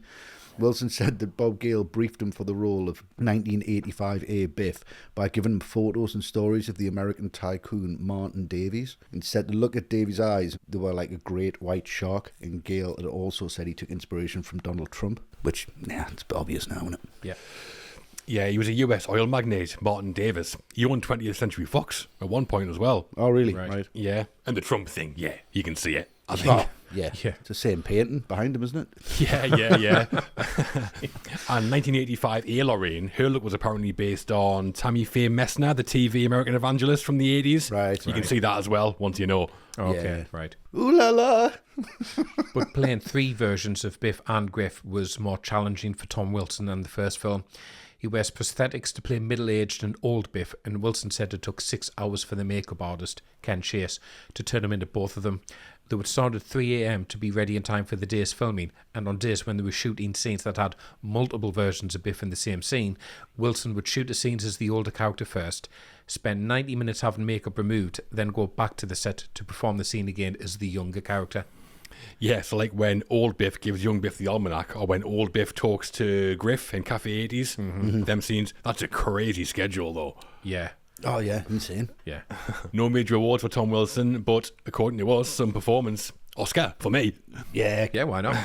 amazing. Everything you need from the Tannen family tree, and a very good bad guy. Great. We've talked about Michael J. Fox and Thomas F. Wilson, but there are some other faces worth discussing before we move on. Yep. Christopher Lloyd returns as Doc Brown, the man who started all the time travel shenanigans, and Leah Thompson is back as Lorraine Baines / McFly / Tannen, Marty's mother, who appears in all timelines in different incarnations. So, Westy, how important are they to the film? I'll go for Christopher Lloyd, first of all. I think he's just absolutely fantastic. He just owns the character, like we've said about the other actors in the film, but he really does add this depth, this scientific depth, and then this moral compass. And he's like battling them both. It's like what's right morally to do or what's right and going to be proven scientifically. And it's always his moral compass that wins over science. It's always Marty's in trouble. Let's be honest, his son getting arrested, he probably deserved it. He's a fucking idiot. He is an idiot. Why bother going back and saying something's got to be done about your kids? Like, everyone else is all right. I don't like his multicoloured cap either. No. Well, there you go. Let's get it all out. Let's get it all on the table. But I think Lloyd just totally sells that. You can tell he cares. Yeah. Him and Jay Fox were just very, very close. Still are now. It's always so lovely to see them together. Yeah. But they'll have such a chemistry. And I'll say from the end of this film, when he turns around and he looks and he goes, there's only one man who can help me now. Yeah. You know that he means it. Yeah. It gets me like it's a gut punch every single time. He just brings just such a warmth to the screen, and he always has. I absolutely love him as Doc. Yeah, as a character, Doc's kind of a plot device as much as anything, because he's the means by which Marty travels through time in the first place. Then at the end, his vanishing sets up Marty's rescue mission in the third film. But Lloyd's experienced enough and good enough to make the part more than that, and often through humour. I love it at the start in 2015 when Doc takes off his aging mask to reveal his actual face. But he looks no different. How do I look? You look great, Doc. Replaced his spleen as well and his colon. But yeah, Lloyd brings a warmth to the film. There's a warmth in Doc and Marty's relationship. There I is, think Lloyd and Fox have far better chemistry than you could expect them to, throwing them together. Yeah. That's there in the whole trilogy, and it's a key part here as well. Oh, absolutely, yeah. I'll talk about Leah Thompson because I feel a little bit sorry for her because I think she's the one who gets underserved with the script here, to be honest, in the writing and the multiple roles. As original Lorraine, just an absolute sweetheart, but you just don't get to see enough of her, and she has nothing to do. No. And then alternate 80s Lorraine, I mean, it's all a bit grim and horrible, which is obviously the point, and she can only play that, but it is still quite depressing to see that character being reduced to that by Biff. Yeah. But then when you see you playing like old Lorraine, it's like, has Leah Thompson ever seen an old person before in real life? Because she just does this like weird shuffling and squeaky voice, which again, I mean, that whole sequence, like I've said, I don't really like it, takes me out of it. So yeah, unfortunately, it's just a mixed bag here for her in terms of what she delivers, because the script doesn't really give her anything meaningful to do. Yeah, she doesn't play as pivotal a part in the plot here as she does in the first film, obviously. No, definitely I still like the character, though. I like Leah Thompson. I love her, yeah. I think 1985 A. Lorraine's maybe the most memorable, because obviously she's not happy with the monster that is Biff. Yeah. She's an alcoholic. She's being abused. It's pretty awful stuff. I think Thompson's really good with it because she doesn't shy away from it. She gives it some weight. Yeah. But a bit like Tom Wilson, Leah Thompson's playing multiple roles and they're all very different. The difference with her is she must only have about maybe 15 minutes of screen time to do it in. Yeah, So exactly, that's not easy, especially when Lorraine's not driving the plot. But I think every scene she's in, she elevates. I like Leah Thompson and Lorraine a lot. Oh, absolutely. I think 1985 A. Lorraine is very, very similar and reminds me of the original Lorraine from the start of the first Back to the The Future. alcoholic side of it, Yeah, and just like really downtrodden and like a little lost puppy. What, Lorraine? What? Amazing. And just, Joey's still going to prison. I don't know what the fuck. Help Joey for a change. yeah. He definitely needs help, yeah. He's been in jail for about 30 years. Must be a mass murderer. Actually, don't help this guy. Lee Thompson plays Lorraine across multiple timelines, as we've discussed, and there was a problem with the 1955 version because the sequence at the Enchantment Under the Sea dance involved shooting scenes from the first film from a different angle. They needed to use the same costumes for continuity, but the dress Lorraine wore at the dance couldn't be found anywhere. Lee Thompson later admitted to Zemeckis that she'd taken one of them home first time around to keep. So she went home and had to get it and wore it for the film. Tail between her legs. Yeah. Amazing. Still let her keep it, thankfully. Yeah, brilliant. And Leah Thompson said that she took a keepsake from this film as well, Lorraine's fake breast implant from 1985. Right. Yeah. But I think that was more because it was based on a mould of her own chest, so she didn't want anyone else getting them, which is fair enough. Yeah, that is fair enough. Understandable. Now, there is another story relating to the cast of Back to the Future Part 2 that you can't not talk about when telling the story of this film, isn't there? Here we go, yeah. That revolves around Crispin Glover. He played George McFly in the first film, a big role, but did not return this time around, although the character does, kind of. Yeah. Yeah. Matt, you're going to regale us with what happened, I believe. I am. So, The first film, because it hadn't been written with a sequel in mind, none of the cast members were tied to sequel contracts. So for part 2, Zemeckis and Universal, they struck deals with all of the original cast members apart from Crispin Glover. And Glover said the problem was the offer. He was offered $125,000 to return as George, which was less than half what every other cast member was offered. Yes, so depending on who you listen to, the story is very different. Glover says the offer was insulting. Bob Gale says that Glover's wage demands were pretty much the same as Michael J. Fox's, and he wanted final script approval as well. So very different accounts. Wow. Final script approval. And Glover also said the reason he was lowballed was personal. On the first film, Glover had questioned the ending to Zemeckis. He said that Marty ended up getting the truck he wanted, and the McFlys being better off financially made money the reward when it should be about love. Yeah, I think there were problems throughout the first film. I've heard Zemeckis say that Glover was like a wild card and his performance had to be reined in constantly. Yeah. It sounds like maybe he wasn't that keen on working with him again, but thought, well, if he comes back for less than everyone else, maybe it's worth it. Yeah, fair enough. Yeah. I wonder if we would have got any more screen time, because that sounds about right for the amount of screen time we see the character have in the finished film. Exactly, yeah. So yeah, with no George for part 2, Zemeckis and Gale came up with a few workarounds. They dug out unused footage of George from the first film and used it for some cutaways. They wrote him out of 1985A entirely by having Biff murder him off screen, and in the 2015 and 1955 sequences, George is kept in the background and played by an actor called Jeffrey Weissman, wearing prosthetics to make him look more like Glover. Yes, to keep him in the background. Or in 2015, he's upside down in that hovering medical device to help his back. That'll do it. The ortho-lev, it's called. Yeah. I could do with one of those. Yeah, too right. Like Matt just said there, Jeffrey Weissman replaced Glover as George, but later said he didn't have a nice time on set. He said that when Michael J. Fox first saw him in the George McFly makeup, he said, "Crispin ain't gonna like this." And when Leah Thompson's mother visited the set, Thompson introduced Weissman to her straight away as, "This is the guy playing Crispin." Yeah. Oh, what a kicker. I mean, it's not his fault. That's not really on, is it? No. Nah. But Jeffrey Weissman did say that the other cast members later apologised to him, and he seems to attend cast reunions and stuff now, so Right. water under the bridge, I think. Fair one. So Glover then took issues with Universal's actions, understandably.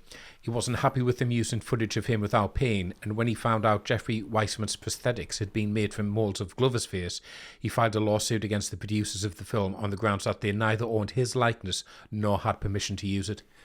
Yeah, those prosthetics were based on the moulds that had been created to turn Glover into middle-aged George at the start and the end of the first film. Yeah. Smashing through that bowl of peanut brittle. Yeah. Greasy hair. Yeah. You don't need those anxieties and headaches. But Glover ended up dropping the lawsuit after the case was settled out of court for $765,000 by Universal. And because of this lawsuit, the Screen Actors Guild introduced new rules saying studios cannot use likenesses of actors without their consent. Fair one. Yeah, landmark case in the industry. And I mean, with deepfakes and AI in the years since, those are rules that definitely had to happen at some point. Oh, God, yeah, definitely. Apparently, Glover's attorney said to the judge at the time, things may happen in the future that will make this important. Wow. He was right, yeah. He was. How much did he know? Yeah. And then what does Crispin Glover do? Charlie's Angels. And then Charlie's Angels Full Throttle. He's weird in them films. Very weird in those, yeah. Very weird. Really weird. Well, yeah, saying that, it does seem like Zemeckis and Glover made up, because in 2007, Zemeckis did an animated motion capture version of Beowulf, if you remember. Oh, yeah. In that, Crispin Glover plays Grendel, like a main character. Oh, right. Right. Oh, fair enough then. Before ending on the cast, it's time for more input from our ATRM patrons. Michael Smith's here, and he has a question on the cast. Hello, Michael. Hello, Michael. So Michael asks, if you had to remake the Back to the Future trilogy today, who are you casting as Marty and Doc? And in the future version of Hill Valley, what would replace the hoverboard with the Jaws 19 hologram to make the world feel just as imaginative for today's audience? Right. Michael suggested Walker Scobell for Marty. Oh, nice. Right, yeah. Yeah, but what do we think, Westy? I mean, it's been said before, but I think the obvious choice is Tom Holland. Yes. For Marty McFly. I think that would be in there for me. Definitely on the hoverboard, he's got the chops to do that. Zendaya as Jennifer, obviously. Obviously, yeah. Get that in there. Basically just the cast of The Odyssey. Just remaking Back to the Future. And I would go a little bit further out there and go for someone with a little bit of comedy chops, but with that great amount of style. So I would go for Jeff Goldblum as Doc. Oh, nice. I think that would be really good. That would be cool. To replace those things of Jaws 19 and hoverboards, I would say it's probably going to be Avatar 19. that comes out. Some kind of blue hologram that fills the street. And replacing hoverboards would just have to be jetpacks. Lovely. Any style of jetpack, Minority Report, whatever works. A Mattel jetpack would be great, just a little baby version. It doesn't fly over water. Yeah. But yeah, I'd love a jetpack. Yeah, I mean, Tom Holland's a great shout because I'm sure I've seen a deep fake trailer where someone's used technology to put him in there. So I would go Gaten Matarazzo, who is Dustin from Stranger Things. All right. Oh, nice. Because I think out of all the kids in that series, I think he had the most natural kind of charm and likability. And I think you get quite a different Marty with him. So I think he would work really well. He was the only actor in that series, apart from Steve. Get Steve as Doc. Great hair. Yeah, great hair. And then for Doc Brown, I'd go for Sam Rockwell. I think he could bring something really different to that. I think he could nail. Yeah, that would be great. He'd be so unhinged. Really unhinged, yeah. And then I thought for replacing hoverboards, I think I would just take the other fan favourite from this film and upgrade it so you'd have hover trainers instead. Nice. And I think replace Jaws, I'd replace her with John Wick. Because I think even in 90 years old, Keanu Reeves will still be kicking ass. And Yeah, films he will still be definitely going will. on. Yeah. yeah. And that's the cast section for Back to the Future Part 2. Michael J. Fox carrying the film as effectively as ever. Tom Wilson building a family dynasty of villains. And Christopher Lloyd and Leah Thompson bringing the kind of warmth good supporting actors can. Yeah, Pretty great ensemble cast. fantastic. It's been great, yeah. The middle. The second act of Back to the Future Part 2 sees things getting very, very dark in Hill Valley. We're going to talk Marty and Doc heading back to 1955 and into the events of the first film, but first, it's 1985A.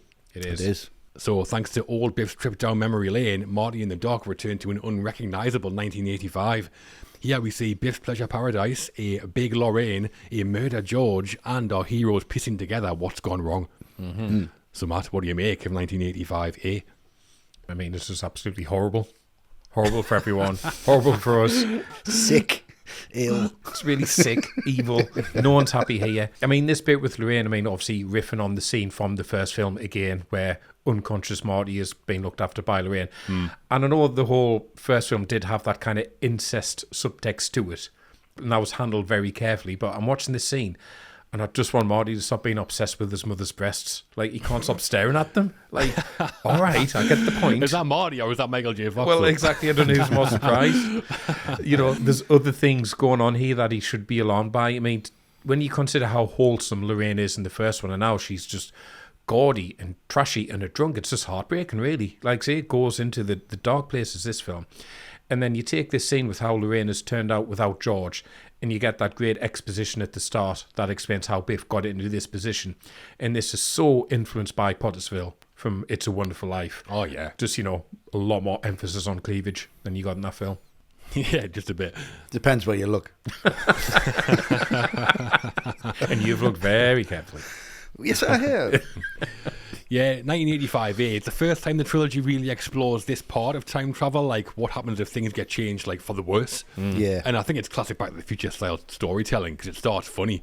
Love it when Marty finds his family don't live in his house anymore. The guy bursts in with a baseball bat, Yeah. and Marty's like, "I got the wrong house. Damn right, you got the wrong house." That could have been really close to the bone if it wasn't Michael J. Fox as being so innocent in that role. Yeah. It could have been like really sinister, that. Yeah. Great to see Strickland as well, armed to the teeth like Arnold in Commando. Yeah.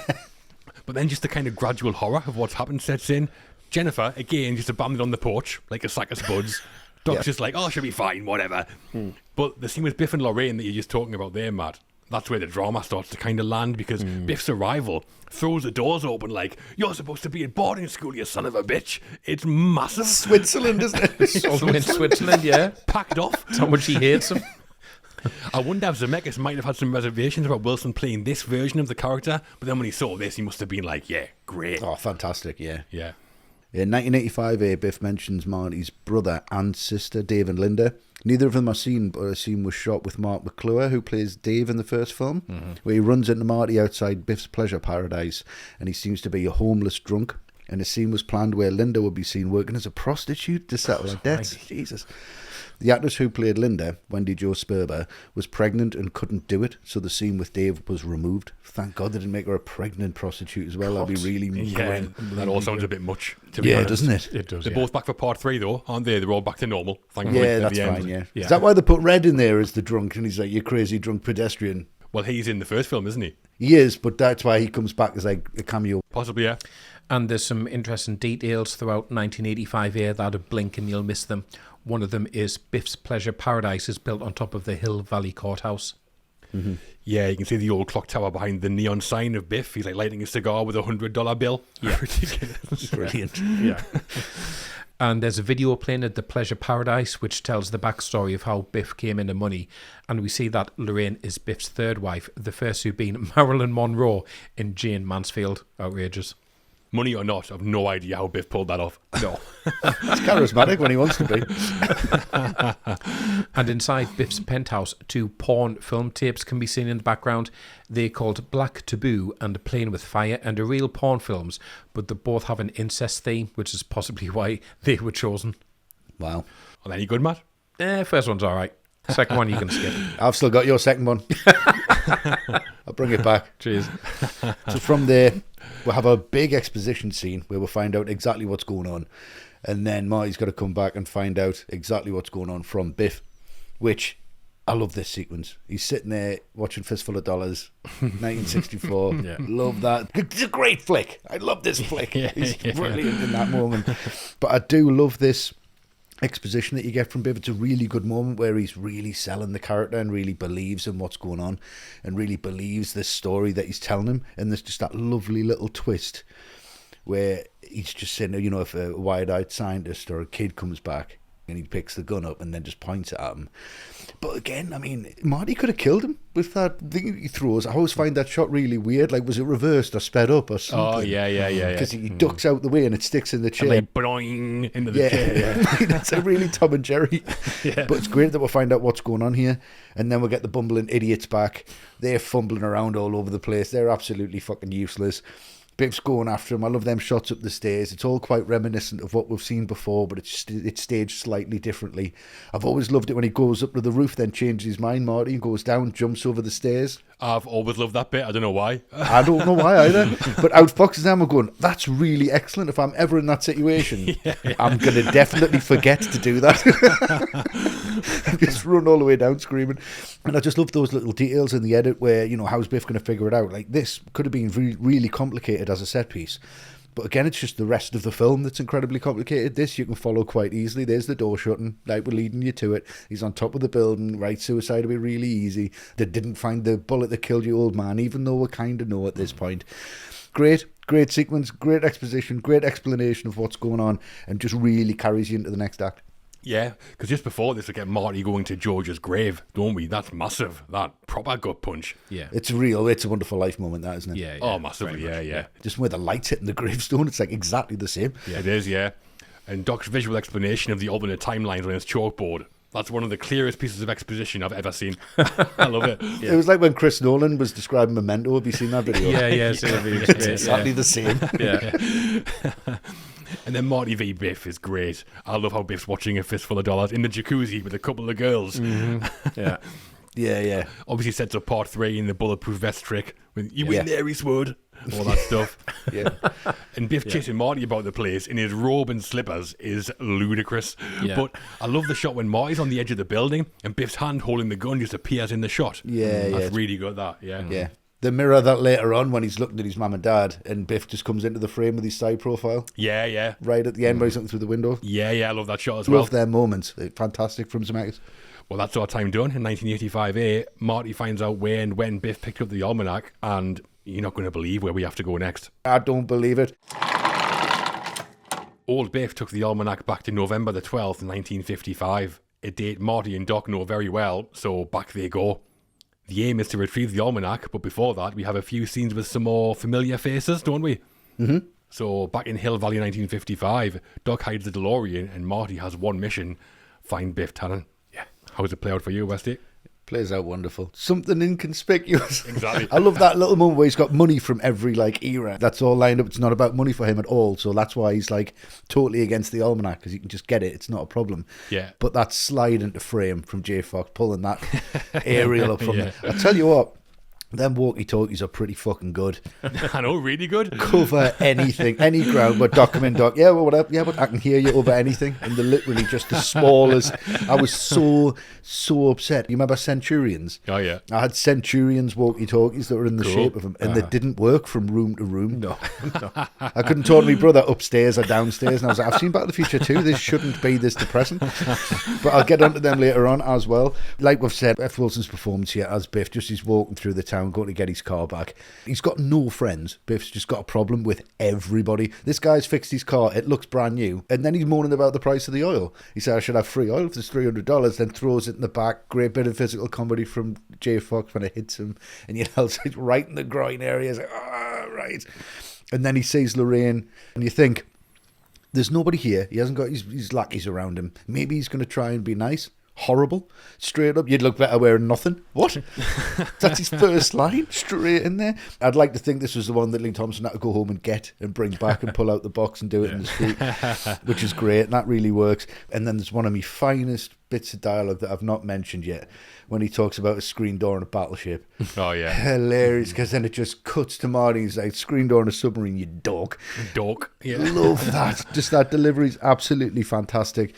Great scene, and like we say, it really shows how nasty Biff is, because he's not trying to impress anyone, and that's the worst kind of bully. He's just really trying to impress himself, which is even more terrifying. Yeah. Well, just before they head back to 1955, we get the setup of part 3, don't we? Because the DeLorean's dashboard's on the blink and shows 1885 on the readout. I've got to fix that, when he's bashing it. Yeah. I like it when Marty's like, Doc, what if we don't succeed? We must succeed. We just must succeed, yeah. And the DeLorean vanishes. End of act. Great. Brilliant. But being back in 1955 is a treat, immediately. Just that feel of the place, dripping with nostalgia. And getting to see all these off-screen moments from the first film, so good. Like Biff picking his car up after the manure truck, being an absolute sleaze with Lorraine, obviously. It's better the more you know the first film, but I think it still works if you don't. Oh, yeah. There's a great bit of visual setup as well when we see Biff driving through the tunnel. That becomes really important later on, obviously.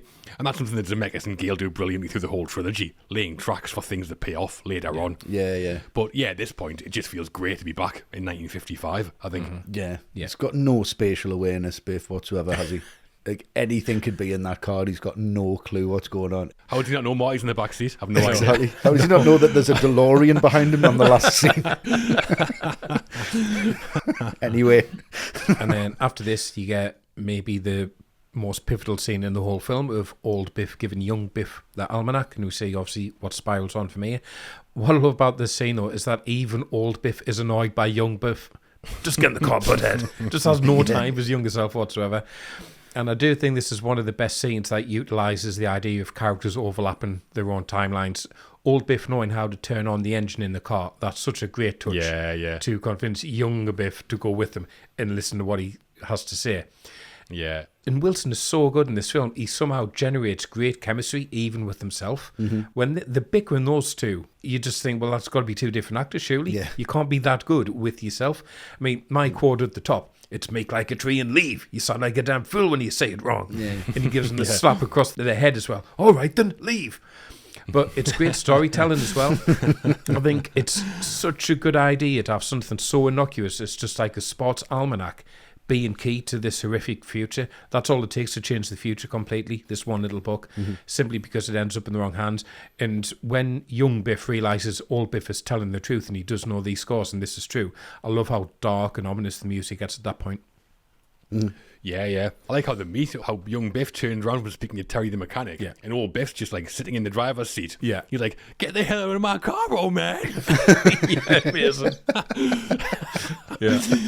I love all the little touches between young and old Biff. Like you said, Matt, old Biff knows how to start the car. Also, he knows where he lives. He knows that he doesn't have a safe. All that stuff. All really good. Biff gets into an argument with Terry, the mechanic who fixed his car after the manure incident in the first film. This isn't the first time we see Terry in this film, though. He's in the 2015 sequence as an old man. He's the guy who asks Marty for a donation for the clock tower and then talks to him about the World Series and gives him the idea about buying the sports almanac. Yeah. Put a little money on the cubbies. That guy. Yeah. I've always thought his makeup was terrifying. Yeah. It really is. Oh, well, yeah. Also, Terry, do you know who he's played by? I don't. No. It is Charles Fleischer, the voice of Roger Rabbit. Ah, Nice. right. Yes, it is. Oh, of yeah. course, yeah. The guy in the basement of Zodiac. Yeah, scary guy, yeah. Yeah, nice. That's why I thought his makeup was terrifying. He's just terrifying in general. Yeah. So, as we've seen, to convince young Biff to use the almanac, old Biff plays and predicts the result of a UCLA and Washington football game on the radio. And that game really took place on November 12th, 1955, and ended with UCLA kicker Jim Decker hitting a last-second field goal to win. Biff listens to some other results later on while driving, and those scores are real as well. Love that. It is slightly convenient that last-minute match-winning goal is happening just as they turn the radio on. Yeah. But fine. Really convenient. What's not convenient in this film? Young Biff's like, what are you, defo, man? You lose. Oh, yeah? And that is the middle of Back to the Future Part 2. The Biff horrific 1985 A laid bare and Marty back in 1955 threading his way through the first film. The almanac's within reach. The enchantment under the sea dances in sight. Yeah. We're set up for some ending, aren't we? We are They indeed. are indeed, yeah. The crew. Time to talk about the people behind the camera on Back to the Future Part 2. We've covered Robert Zemeckis as director, so now it's under the composer Alan Silvestri and the director of photography Dean Cundy, but we're starting off with the writing. Okay. So the credited screenwriter on Back to the Future Part 2 is Bob Gale, with story credits going to Gale and Robert Zemeckis. They'd been a writing partnership since the beginning. I Want to Hold Your Hand, 1941, Used Cars, Back to the Future, all products of the Z&G collab. And here, Gale penned the script while Zemeckis was away directing Who Framed Roger Rabbit. Yeah. Sounds like a lonely gig, Matt. But how was the writing on Back to the Future Part 2? I think it's got some of the strongest elements of the film, but also some of the weakest parts, to be honest. I think where it's strong is when it really leans into the time travel element and the effects of it. So those rules were established in the first, but this one really plays with them. What if we go forwards, then backwards, and then backwards again? How does one affect the other?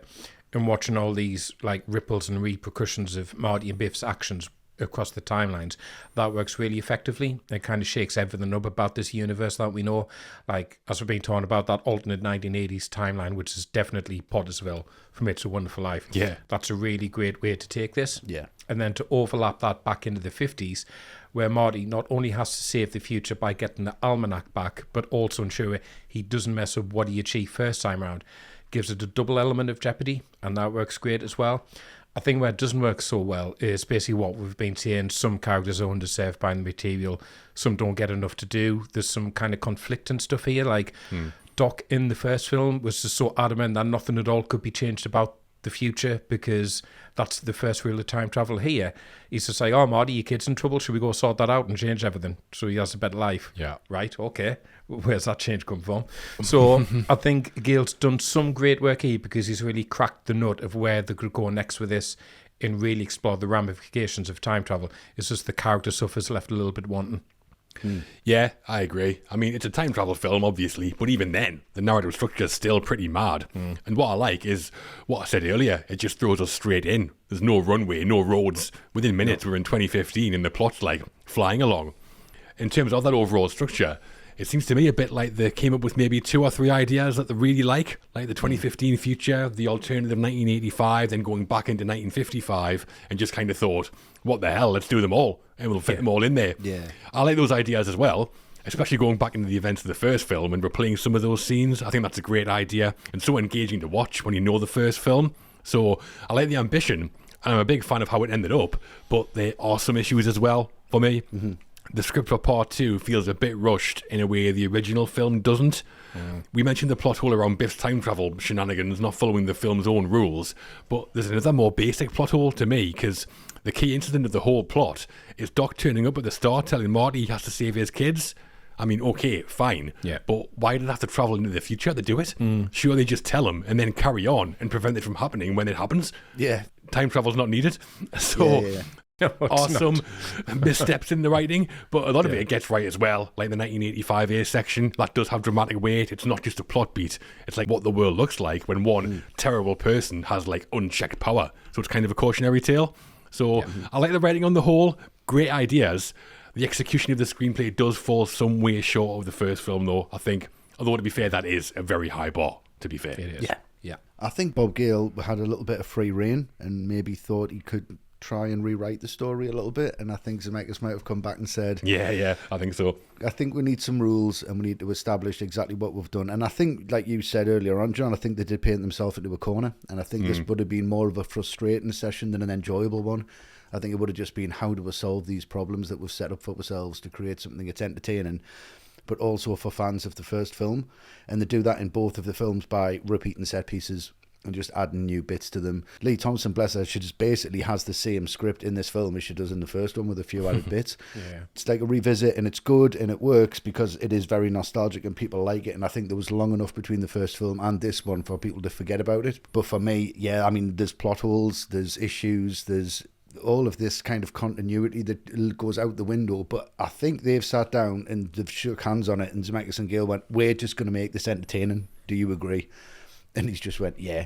It's going to be some character development, but that's not going to be the forefront of this. This is going to be an entertaining roller coaster. And I'm pretty sure, you know, Spielberg's produced this. He's going to have something to say. There's going to be a lot of people coming back to this. There's money riding on it. The first one was a real success. This one needed to shine. And I think it does. But I just cannot believe that this film is under 2 hours long. Yeah. I always go to put this on and think this must be 3 hours long. There's so much packed into this. They've got so many places and so many setups and so many set pieces and so many ideas.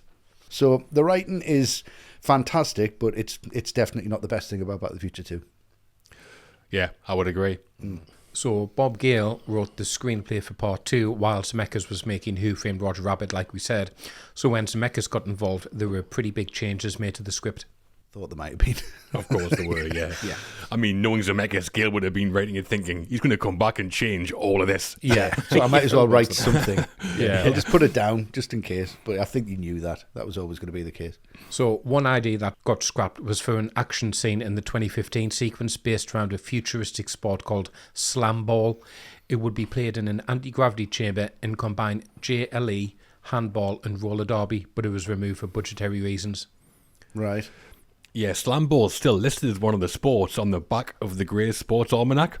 Oh, wow. Okay. Yeah. One of Needle's hobbies as well. I think he's into slam ball if you watch on the Yeah, that's right. right, He is. yeah. He is. Good spot. Oh, amazing. Yeah, it sounds interesting, but if that was taken out for the hoverboard sequence, I'm glad they did. Yeah, too, Yeah. right. Yeah. Yeah. We've already got rollerball. I think it's pretty much the same Yeah. thing. Yeah. And Zemeckis also said he wanted to add a fourth act. It's set in the Old West. A fourth act. This massively ballooned the script, and it was it's at the point which Zemeckis and Gale realised they needed 2 films, because it's a great idea to go back there.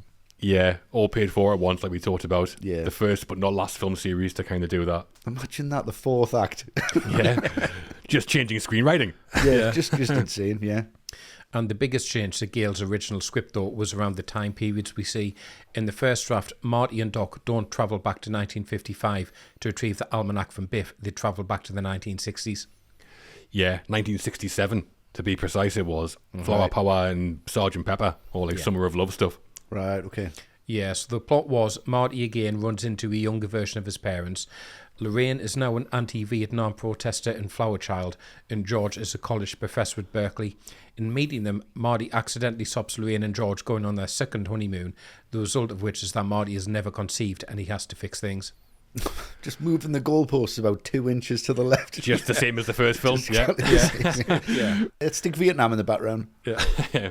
He plays a rollover Beethoven at the end to get Lorraine and George to do it. Also in this version, Doc had to enlist help from his younger self to help fix the Mr. Fusion device, which powers the DeLorean. And at one point, with Vietnam as the backdrop, Marty was arrested for not having a draft card. Right. Lorraine posts his $500 bond, and that's what stops the second honeymoon. Marty could just say he was in the Navy with his life preserver jacket. Absolutely, yeah. Yeah, there's another plot hole. Yeah. And apparently the younger version of Doc was like a massive pothead Right. on the doobs constantly. I could see that. Listening to Donovan in the 60s. But when Zemeckis read this draft, he said the plot was too close to the original film and that by 1967, Lorraine would just be too old to be a peace and love hippie. He had the idea of going back into the events of the first film, so told Gale to scrap 1967 and replace it with 1955. Right, bump it into Bob Dylan, tell him not to go electric. Yeah. Yeah, I mean, it would have been cool to see Hill Valley in the 60s, to be honest. Yeah, it would have been, but you can see that already, can't you? It's not like it's a massive surprise. Yeah. Yeah. Zemeckis just saved all the bangers on the soundtrack for Forrest Gump. Yeah. Absolutely, yeah. No Oscars recognition for Bob Gale on the writing. Winner that year was Tom Shulman for Dead Poets Society. Right? Nice. And not Oscar worthy for us either, maybe, but in coming up with some great time travel based ideas and executing most of them, a good piece of blockbuster sequel writing. Yeah. Good bit of entertainment writing, definitely. The composer on Back to the Future Part 2 was Alan Silvestri. His 26th feature film credit, he'd already worked on classics like Flight of the Navigator, Predator and The Abyss, as well as Zemeckis hits like Romancing the Stone, Who Framed Roger Rabbit and the first Back to the Future film. Yeah. Back for the sequel, Matt. How does Alan Silvestri's work land this time round? I mean, if you've got the hits, just play the hits, right? Yeah. Yeah, too right, yeah. Is the music great? Yes, because it's the music from Back to the Future, and you'd be a fool not to use it again. It's like, talking about a Bond film. You've got that theme tune to drop in. It does so much heavy lifting for you, and it's the same in the music here. Because it takes you back to what you heard in the first film, and it's always going to have that resonance and that power. And yes, there were definitely nuances and fresh pieces in here. I mentioned the music when old Biff is talking to young Biff about the sports result, and that ominous music works really well. But everything is just grown off that original score, which was incredible first time round. So can't really say it's an amazingly original soundtrack because it's just keeping coherent with what's already been written. But it's obviously still great, and it's just a case of, well, the hard work has been done already. Yeah. Exactly. Yeah, like we're saying, the main theme's back. That's one of my favourite themes in any film. Well, yeah, exactly. More than does its bit in the first film, and it's the same here. What's different here, I think, though, is that there are tonal shifts that Silvestri has to deal with. Like the bright energy of 2015 goes straight into that desperate 1985 That's probably the first time in the whole series where Silvestri has to go dark with his music. Yeah. And the score 1985 becomes like staccato, and it does go darker. That like 4-note brass piece that runs whenever we're with Biff in the Pleasure Paradise. Yeah. That's the most noticeable new piece of music. It's like a proper villain theme, that. Yeah, it's foreboding, isn't it? Yeah. And then back in 1955, Silvestri has to take us back into the first film without just duplicating what he did. So it's like one composer, but he's also had to create 3 different worlds in terms of the music. I think he does that. I don't think you can say Silvestri's work's up there with the first film, because that's where he created that main theme and that like classic twinkle sting. But sequels are always different, and I think what he brings here is still very good. Yeah, I mean, so he doesn't really have a lot to do here. I mean, the third one, he makes a real impact because he changes that score, and it's like a real Western theme and a Western vibe. Yeah. And really has to step up for that one. But this, I think he just looked at these 2 projects and thought, part 2, I've got to do about 30% more, and that's it. Yeah. And then 100% on 3. But 70%'s already done for the first film. It's not what he uses or necessarily what Zemeckis uses, it's where he uses them. And for them emotional beats and for the set pieces, it really elevates those. It really brings it into that Back to the Future universe. And I think it's good that they didn't rewrite it, because they could have. They've got Silvestri, could have just said, take that theme and make it a little bit different. I'll just change it completely and not use the same one. But again, Matt's right. If you've got the hits, you play them. They know what they had. They could repeat it. And they did it really well. When that opening theme comes up at the front of the film, that's all you want to hear. That's all you want to see. Yeah. It's got to go a little bit darker and a bit more, but you can't lose the blueprint. And I think that's the thing with everyone behind the camera. They had a blueprint, they had a set of rules. It's a great soundtrack, but if I'm looking at them on vinyl and I can have Back to the Future 1 or Back to the Future 2, I'm buying Back to the Future 1 every day of the week. Yes, definitely. Yeah. And then right at the end here, just before the credits, he slips in that little Western motif for Part 3, doesn't he? Yeah. That's a nice little touch. The music makes references back to the first film in other ways. After 2015, Marty has been fired. He's playing his guitar in the living room. He's not playing it very well at all, but you can tell he's playing the main riff from The Power of Love by Huey Lewis and the News, the theme song from the first film. He's playing it that badly, I think they wouldn't have even have to pay rights for it. It's almost unrecognisable. Yeah. The callbacks to the first film as well. The score for the hoverboard chase is very similar to the piece for the skateboard chase in the first film, but it's been developed. It's a bit more intricate this time round. Yeah, it is. And as well as Silvestri's score, Zemeckis had universal license a number of classic pop songs that were here in the film. When Marty goes in Cafe 80s, we can hear Beat It by Michael Jackson playing in the background. Yeah. Yeah, love that song. Yeah, who doesn't? Another Eddie Van Halen reference, because in the first film, Marty plays a tape of Eddie Van Halen when George is asleep to freak him out, doesn't he? Yeah. And Eddie Van Halen plays the crazy guitar solo on Beat It. Yeah, first take as well, then just left. Couldn't remember how to do it. Just walked in, played it, and just left. Amazing. And when Marty is walking around 1985A, the scene is scored by I Can't Drive 55, and that's a hard rock song by Sammy Hagar. Sammy Hagar, former lead singer in Van Halen. Yep, there you go. Would have loved a cameo from those guys, like a futuristic band in 2015 or something. Yeah, it would have been great. The Wild Stallions. Flame coming out over it on hoverboards. Amazing. Oh, that'd be great. Yeah. And then when we go back to 1955, we hear Mr. Sandman like we do in the first film. And it often gets credited as the Cordettes version, but it's not. It's actually the version by the Four Aces released in 1954. Very nice. Great to hear it.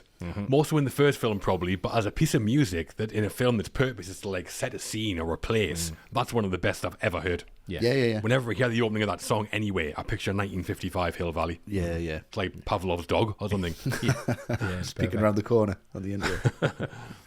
And we hear another time period song in 1955 when Biff is driving to the Enchantment Under the Sea dance. Papa Loves Mambo by Perry Como is playing on the car radio. Great song. Yeah. So apparently Papa Loves Mambo was Zemeckis' first choice to use in the first film instead of Mr. Sandman, but he changed his mind. All right. So that's why it's used here. Right. Yeah. Glad they changed it though. Mr. Sandman's like perfection. Yeah. Oh, yeah, it's great. Yeah. No Oscar nomination for Alan Silvestri's score. The winner that year was Alan Menken for The Little Mermaid. All right. I guess Silvestri wouldn't be eligible anyway because he reuses a lot of pieces, obviously. Yeah, probably not. Like Hans Zimmer with Dune too. Yeah. Yeah. But as a sequel score that evolves the music from the original, some good work from Alan Silvestri here. Yeah. Great work. Knew exactly what he had to do and he did it, albeit 30%. It's time for the visuals on Back to the Future Part 2, and the director of photography was Dean Cundy with his 36th feature film credit. Wow. Halloween, Escape from New York, The Thing, Romancing the Stone, Who Framed Roger Rabbit, Oscar nominated, Yep. 3 previous films with Zemeckis, and he shot the first film. Yeah. A pretty good fit for Back to the Future Part 2 then, wasn't he, Westy? Well, obviously a perfect fit. He knew where everything was going to go and how everything had to look and how everything was going to be, and it's very Dean Cundy. And a lot of people don't talk about how talented this guy is. I mean, he pioneered a lot of what Zemeckis needed to see. I mean, just coming from Roger Rabbit and then doing this. Some of the effects at the time, I feel like some of them are a little bit rushed because the story feels a little bit rushed. But there's elements of all of his early work, the stuff he did with Carlton. I mean, there's elements of like Escape New York, like I've said, you know, when we first go into 1985A. And I think Dean Cundy was just perfect at being a cinematographer, like I said earlier, where you don't notice the cinematography. You don't look at a film and go, that's a Dean Cundy film. Yeah. Because he's just invisible, much like Zemeckis is invisible. I cannot really tie down what a Dean Cundy film is because he can do anything.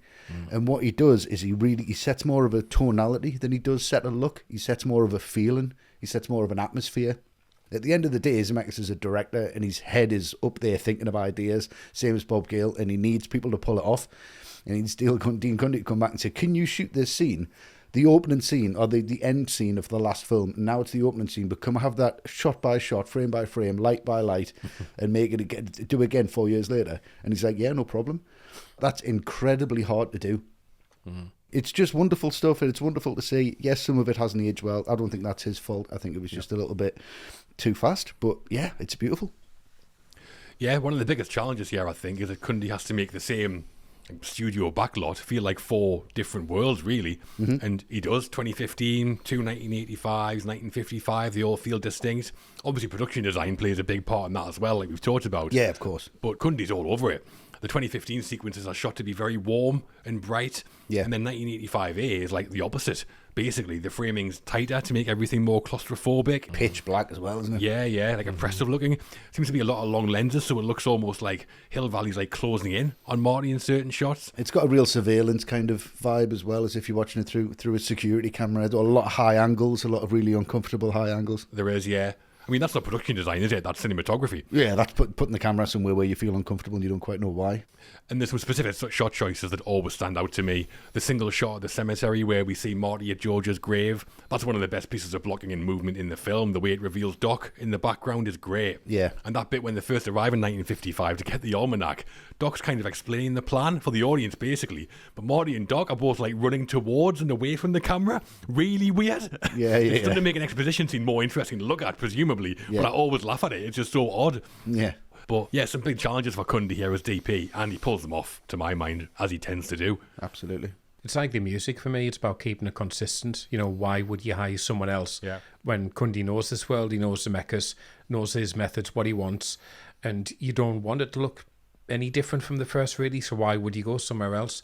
And I think the other benefit of that is because Cundy comes into this with that kind of advantage, Zemeckis can then give him those challenges, such as the same actor appearing in different roles at the same time, but to a level that hadn't been done before.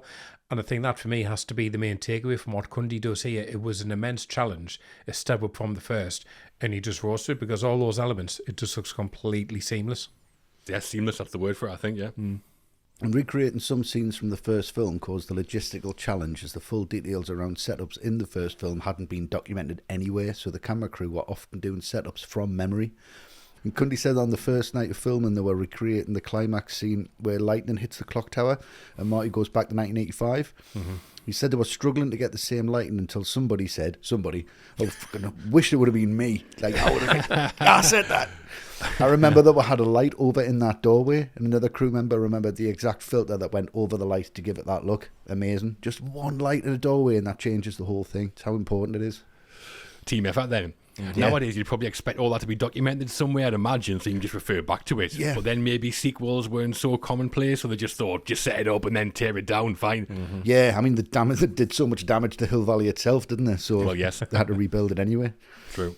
And the biggest technological innovation in the film was a combination of cinematography and special effects. With some actors playing multiple roles, there were times an actor needed to appear in the same scene twice, sometimes in the same frame. Previously, this would have been done with dual role photography, where the camera would be locked down, so they could just split the frame down the middle. But Zemeckis wanted to move the camera, so effects studio ILM came back from the first film to develop a camera system called the Vista Glide. Yeah, so there was 4 main sequences like you're talking about, Matt, where actors needed to act with themselves at like length, basically. Yeah. That's Tom Wilson as Griff and Old Biff in Cafe 80s. Yeah. The 2015 McFly dinner scene where Jay Fox is playing Marty Sr., Marty Jr. and Marlene. Old Biff giving young Biff the almanac in 1955. Yeah. And Christopher Lloyd appears as 1955 Doc and 1985 Doc in the scene at the clock tower as well. Yeah. So lots of thinking through was needed, it sounds like. The bits that didn't use the Vista Glide I love, though, when they're just blocking it and it's old school. And you've got when old Biff gives young Biff the almanac and he shuts the garage door and then his arm comes out and it's someone else's arm and you can tell. I'm like, I love bits like that, where it's like, let's not even try and be clever. I've had enough. Let's just get the scene done. And working on Roger Rabbit, Zemeckis had come across a system where computer-controlled camera combined live actors with animation. So based on that, ILM mounted a 35mm VistaVision camera on a computer-controlled dolly. So basically, the scene would be shot once by a human camera operator, and the computer would record every tilt, pan, focus change, etc., basically every move. And they would then shoot the same again with the Vista Glide in control, and it would mimic the moves from the first shot exactly. Nice. Yes, so the scene where Biff gives Biff the almanac, they filmed it with Tom Wilson playing Old Biff. He then has the makeup removed, changes costume to young Biff, and they shoot it again with the Vista gliding control. Yeah. And Tom Wilson's wearing earphones, and they played him the dialogue from the first take, so his timing's spot on when he's talking to himself, basically. Right, nice. And then ILM would then take the 2 shots and composite them together in post-production, placing old and young Biff in the same shot. There is an error in that scene, if you've noticed. You've got to really look for it. But when Old Biff gives young Biff the almanac, there was some sort of compositing problem, and Old Biff's hand disappears for a second or something. Oh, right. I've never Like Luke noticed that. Skywalker. Right. Which makes that scene even more amazing that Wilson pulled that off, because you can't act next to a double if you're going to just replace them. So you can't have someone there to react against. And also when he throws the almanac, that's definitely CGI. Oh, yeah, you can tell that, 100%. Yeah. Another piece of standout CGI, although I've just mentioned the almanac being CGI, is standout for a totally different reason. ILM worked on the holographic shark in 2015 that promotes Jaws 19. The visual effects supervisor was Ken Ralston, and he said they did several versions of it that got better each time, but they ended up using the first one because they liked the fact that it was more messed up and glitchy than the other ones, which I love that. Yeah, it does look really good. Yeah. At one point, the hologram was going to advertise Godzilla 2015 instead of Jaws 19. Right. And there was a Godzilla film in 2014. 2014, yeah. Oh, that's right. Yeah, the Gareth Edwards one, yeah. Yeah. So they would have been close. But yeah, changed to Jaws. This time it's really, really personal, is the tagline. Yeah. No Oscars for Dean Cundy for his work here. ILM were nominated for Best Visual Effects, though. They lost out to The Abyss, which was also ILM. So, Yeah. Fair enough. all right, show-offs. Yeah. We're not Win-win. going to care. Yeah, fine. Abyss was amazing. And that is the crew. Huge production, huge team on Back to the Future Part 2, and in Bob Gale as screenwriter, Alan Silvestri as composer, Dean Cundy as DP, and ILM creating innovative effects. Zemeckis had some team helping him out. Certainly did. And you can see it. You can see every minute of it. The end. Into the final act of Back to the Future Part 2, and Marty is back in 1955. The climax is coming, where Marty finally reclaims the sports almanac before Doc is lightning struck back to the past. Yeah. But first, we're revisiting some familiar moments. Yeah. So, the Enchantment of the Sea dance. Marty heads back to Hill Valley High to find Biff and the almanac. Same night, same dance, same punch, but it's all a little bit different, isn't it, Matt? It is. A little bit different. What do you make of it? I mean, I'm not quite convinced of the wisdom of framing these scenes against all the amazing scenes from the first film, because I think I'd just like to watch the first one again. Yeah, too right. But it's so good to see Strickland again back in the 50s, still kicking ass. He's really funny. Yeah, great. He's making his coffee Irish because, none of the kids can see him do that. That's brilliant. And it's just like such a reminder of what a great comic actor Michael J. Fox is, like when he gets his fingers jammed between the desk and the chair. Oh, he's great. Comedy 101, but he does it so well. Yeah. And I'll always love a scene like this where they've managed to combine the highest of stakes, which is the future of Marty and the future of Hill Valley, with the smallest action imaginable. He's just stealing a magazine off a desk. Yeah. That's all he's got to do to save the day. It's not like he's having to defuse a ticking bomb or anything like that. And I think that's just really smart writing. And I think the other bit of smart writing is when Strickland drops it in the bin, because you think, well, is that it? That can't be it. That's too easy. There's got to be something here, some twist.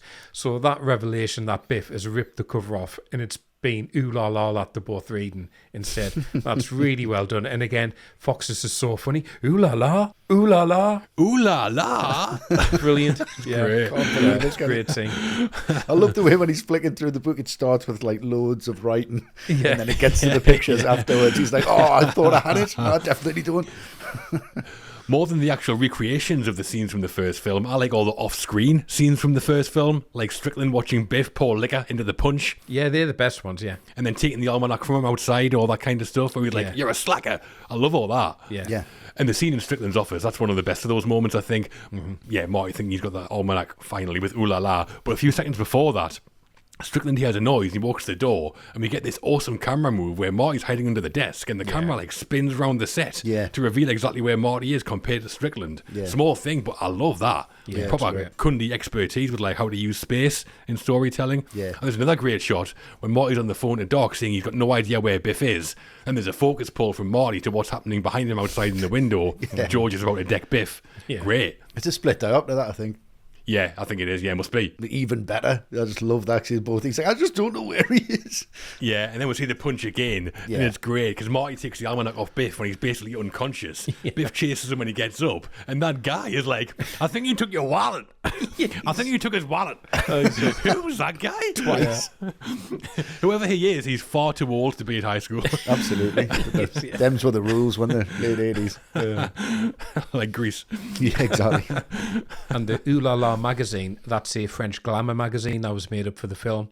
The cover is a flipped image of an English actress called Venetia Stevenson, taken from the cover of the July 1955 issue of Swank, the men's lifestyle magazine. Daughter of Robert Stevenson, the director of Mary Poppins, Venetia Stevenson. Oh, wow. Right? Ooh la la. I'm not sure if they got Venetia Stevens' permission or if they just steamed in like with Crispin Glover. Yeah. Fair enough, yeah. Yeah. Another nice little detail in that scene actually is that Strickland's got an American flag on his desk and it's got 48 stars, which is correct for 1955. Right. Of Brilliant. course it is, yeah.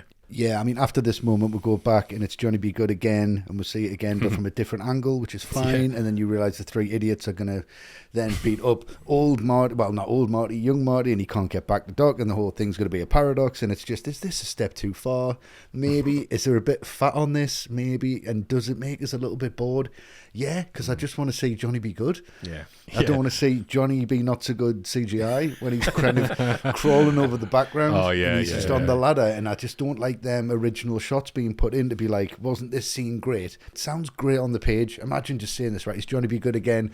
But they're going to nab him at the end of the song, so other Marty climbs over and drops sandbags on them just as he does the big bend at the end of the song. Perfect timing, and That's great, that, yeah. brilliant, and it just sounds so good on the page. I love the way they stagger time here, and he's looking at his mum and dad through the window, and when Biff comes into the frame, That's a great shot, yeah. absolutely fantastic. But what is fantastic is when that door hits Michael J. Fox in the face. Oh, yeah. Because that really hits him in the face. Like, he goes for it, and the fact that he knocks himself out, I think, is excellent. I do love it. I think it's great, but every time I watch it, it just feels like it belittles the original. Right. Because I'd rather watch that instead, like Matt said. Yeah, when I watch it, I do feel like, is this just another excuse to get Johnny Be Good back in there? Well, definitely, yeah. It's a great track. But there's another great shot I like with the Vista Glide is when part 2 Marty comes off the stage, he goes down the stairs and out the door, but then it pans back to show part 1 Marty coming off the stage. Yeah. That's the Vista Glide, obviously, because it's a one shot. Yeah. And it's totally seamless. So I do like that. Yeah. So that's the enchantment under the sea dance. Marty gets the almanac, and then Biff takes it back. Time for a final showdown, it looks like. Right, another one. Let's do it. It all comes down to this. Biff leaves the dance in his car, he has the almanac, and Marty and Doc are after him in the flying DeLorean. The final face-off sees a tunnel, the hoverboard, and a classic Back to the Future trope, the manure truck. Yeah. Yes. Big action scene to end the narrative, Matt. How is it? I love this scene. I love the scene because it's the most original scene in the film, I think, in terms of a big set piece. It's one that doesn't rely on the previous film to kind of riff on or anything. And it's great to see the DeLorean used for something else, and it's not just getting people, to the future, back into the past. But it's also not the magical solution here. I mean, sure, they can sneak up on Biff, but that's all. I just love that line you get from Doc about how if they did try to land on him, he'll rip through us like tinfoil. That's the difference in the cast. That's a great line. I mean, we've kind of mentioned already, Biff just has no perception of what's going on around him. He has no idea what's behind him somehow. Completely misses a hovering DeLorean. Marty jumping off, clinging on the back of his car. That doesn't cause the car to move or change in any way, shape or form, but that's fine. He could have been really cocky when he's picking it up from the mechanic. He's like, oh, I need to put the rear view mirrors in. He's like, I don't need rear view mirrors. Yeah. He's got that kind of character where he'd say, I don't need mirrors in my car. No, you're going to hurt yourself. Exactly. I've got a kill switch and I don't need it, which would have explained that totally, but he's just a fucking idiot, isn't he? He's an absolute idiot. Yeah. Because you think he knows this car apparently inch by inch, so you'd think he'd feel someone hanging on to it. But what I really love though is just how well this scene is paced. It's not mile a minute. It's like the scene in Strickland's office. It's about creeping up, being cautious, just trying to sneak the almanac out of the back of the car. He doesn't need narratively to have a confrontation with Biff whatsoever, because it's not about that. But of course, when he does, it's great. I mean, as we've been saying, Biff is genuinely a psycho. He is trying to kill Marty here, trying to crush him against the tunnel wall. Yeah. And then the almanac ends up on the windshield. And then, of course, something else is coming the other way. So Marty's got to flip out the way of that. And I love that shot just when he flips over the car to grab the almanac and the music kicks in. That's absolutely brilliant. But then Biff's gaining on him, and then just the classic last-minute rescue from Doc with the kind of pennants hanging down that he grabs onto. Superb stuff. It's the absolute high point of the film for me.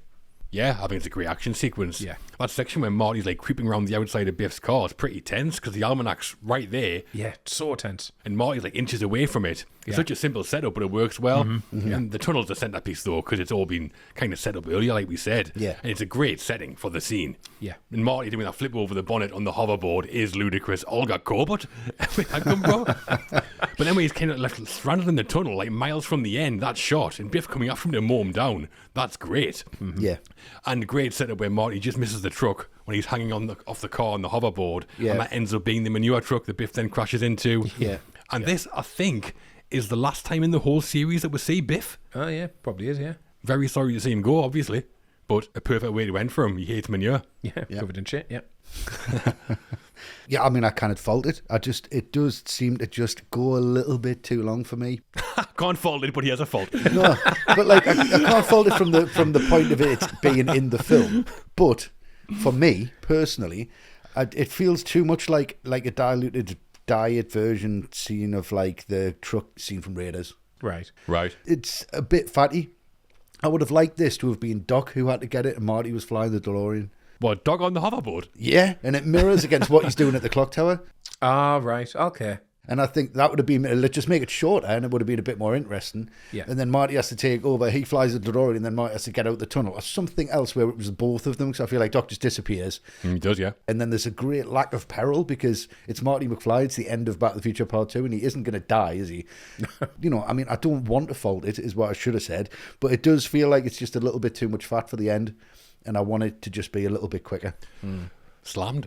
Not slammed. Fuck me, you want me to slam something, I'll slam something. The bottom line is, I've seen it too many times, that it's lost that any sense of excitement, because I know what happens next. Yeah. And this sequence was shot using the Griffith Park Observatory tunnel in Los Angeles. It's actually a lot shorter than the tunnel in the film, so some effects tricks were used to make it appear longer. They shot it on a wide-angle lens, changed the roof lights to be unevenly spaced, and added a painted backdrop at the far end, and this all combined to make the tunnel look about 5 times longer than it actually is. Oh, nice. Sounds like Wile E. Coyote painting a tunnel on the side of a cliff for over it. Yeah. Like Roger Rabbit. Yeah. Well, yeah, that tunnel, Zemeckis knew it because that's the same tunnel that Eddie Valiant drives through in Who Framed Roger Rabbit to reach Toontown. Is it right? Ah, right. Imagine it came out there. Yeah. Really weird. That would have made more sense. And we're done with part 2. Not quite, though, as we still need to set up part 3. Yeah. Doc struck by lightning in the DeLorean and zapped back to the 1885 Old West, leaving our denouement. First, a Western Union van man arrived with a letter telling Marty what's going on. Then Marty goes to get help from the only man who can help him. Yeah. So how do things get wrapped up, Westy? I absolutely love it when he's like, the lightning hits the tree first and sets that up, and you think, oh, right, great, okay. You don't want to get struck by bang. Yeah, and it's it's great, just it that is. cut to nothing, and he's gone. And there's just the spiral of the flags coming down. I'm half expecting that walkie-talkie to work because they've been so good throughout the whole film. Yeah. Can travel across time. Yes, through space and time. I'm all right, Marty. Like, where are you? Battery runs out. But I absolutely love this sequence because it just slows right down here. And it's a great shot when that car turns up. There's just the headlights in the fog. Superb. Yeah. He gets out. It's really film noir. Are you Marty McFly? I've got something for you. And he could have pulled anything out of his pocket. And then it just has a really playful vibe. It's just really, really great. But the thing that really grates on me is like, just get in the car and read it because that's going to get soaking and the ink's going to run. My anxiety's through the roof. Yeah. I'm like, don't just hold it next to the light. He said it's from the top, but we need more information than that. But it's great. It's just wonderful how he's like, he's alive. The music swells up. The guy's asking if he's needing the help, and he's like, there's only one man who can help me. And that cut with the lightning to Doc at the clock tower, it's absolutely fantastic because you can tell this is the bit that both Gale and Zemeckis have locked it down. They know that this is where they're getting to. Yeah. They know that this is the really good meaty bit, and we've just been through the bits of the fat to get here, and they've been playful with it and dragged it out a little bit too long. But I love this because this is exactly what you want from the end of the film. Yeah, I like the way they show us everything snapping back to normal, like visually. Like Biff's matchbook changes in front of our eyes from Pleasure Paradise to auto detailing. The newspaper showing George is alive again. That's all great. It would have taken me more than one match to burn that, though, in that wind. Yeah. I always freak out about that as well. And I like how when the DeLorean vanishes, it leaves that like flaming 99 in the sky. Yeah. I guess that's because when it's flying, those are the tracks made by the spinning wheels. Yeah. But then when Doc vanishes and this mysterious guy turns up, how filmed was this in the way it looks? Oh, it looks fantastic. Do you not think them Vapor Trails would have been better as 288? Well, probably, yeah, definitely. Much better, Wonderful. yeah. I would have loved that. Yeah. But I remember the first time I saw this, when the guy turns up in the car, I'm like, what's going on here? Yeah. And it's just so engaging. Yeah. And the Western Union letter scene, this was the last thing filmed for part 2. The Western Union man was played by comedian Joe Flaherty, a veteran of the legendary Canadian comedy show SCTV, and Flaherty's casting was deliberate. He'd previously worked with Zemeckis and Gale on Used Cars in 1980. Right, nice. Doc putting loads of faith in Western Union there. just keep this for 70 years, will you? Yeah. Imagine doing that over here. You have no chance. Absolutely screwed. You'd probably get it if you said, can you send this tomorrow? And they'll get it 70 years later.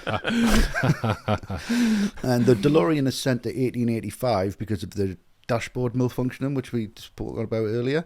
But it wasn't always this way. In the original script, this is great, Old Man Peabody from the first film, he was in a mental institution for claiming that he'd seen a spaceship when he saw the DeLorean in the first film.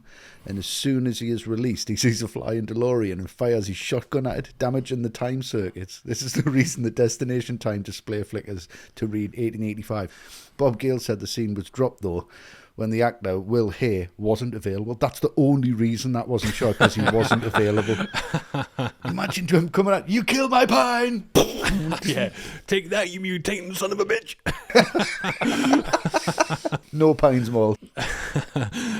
And then we end where we started, with the replay of an amazing scene from the first film again, funnily enough. Yeah. Christopher Lloyd, though, I mean, he plays it so well. His reaction going from that pure joy that he's got Marty back to like, the timing's wonderful. His shock and confusion when he just turns up again. That's really, really funny. And I can't remember when I first saw this if I knew there was going to be a part 3. I really can't remember. I presume that knowledge was out there to some extent, but obviously it's easier to end on a cliffhanger back then as it would be now. But it's one hell of a cliffhanger. I mean, when that to be concluded comes up, I mean, I've got issues with this film, obviously, but all the same, come on, let's go. I'm ready for that next one. Yeah, too much. Yeah. That final shot's one of my favourite endings in just about any film, I think. Marty vanishes in the DeLorean, Doc does his victory jig in the street, and then in the background, Marty comes sprinting around the corner. Yeah. It's just brilliant. Dun! With that musical stab, yeah. Really good. Just such a great payoff when there's that crane shot and it just comes across the whole street. It's brilliant. And Doc's just like screams in his face.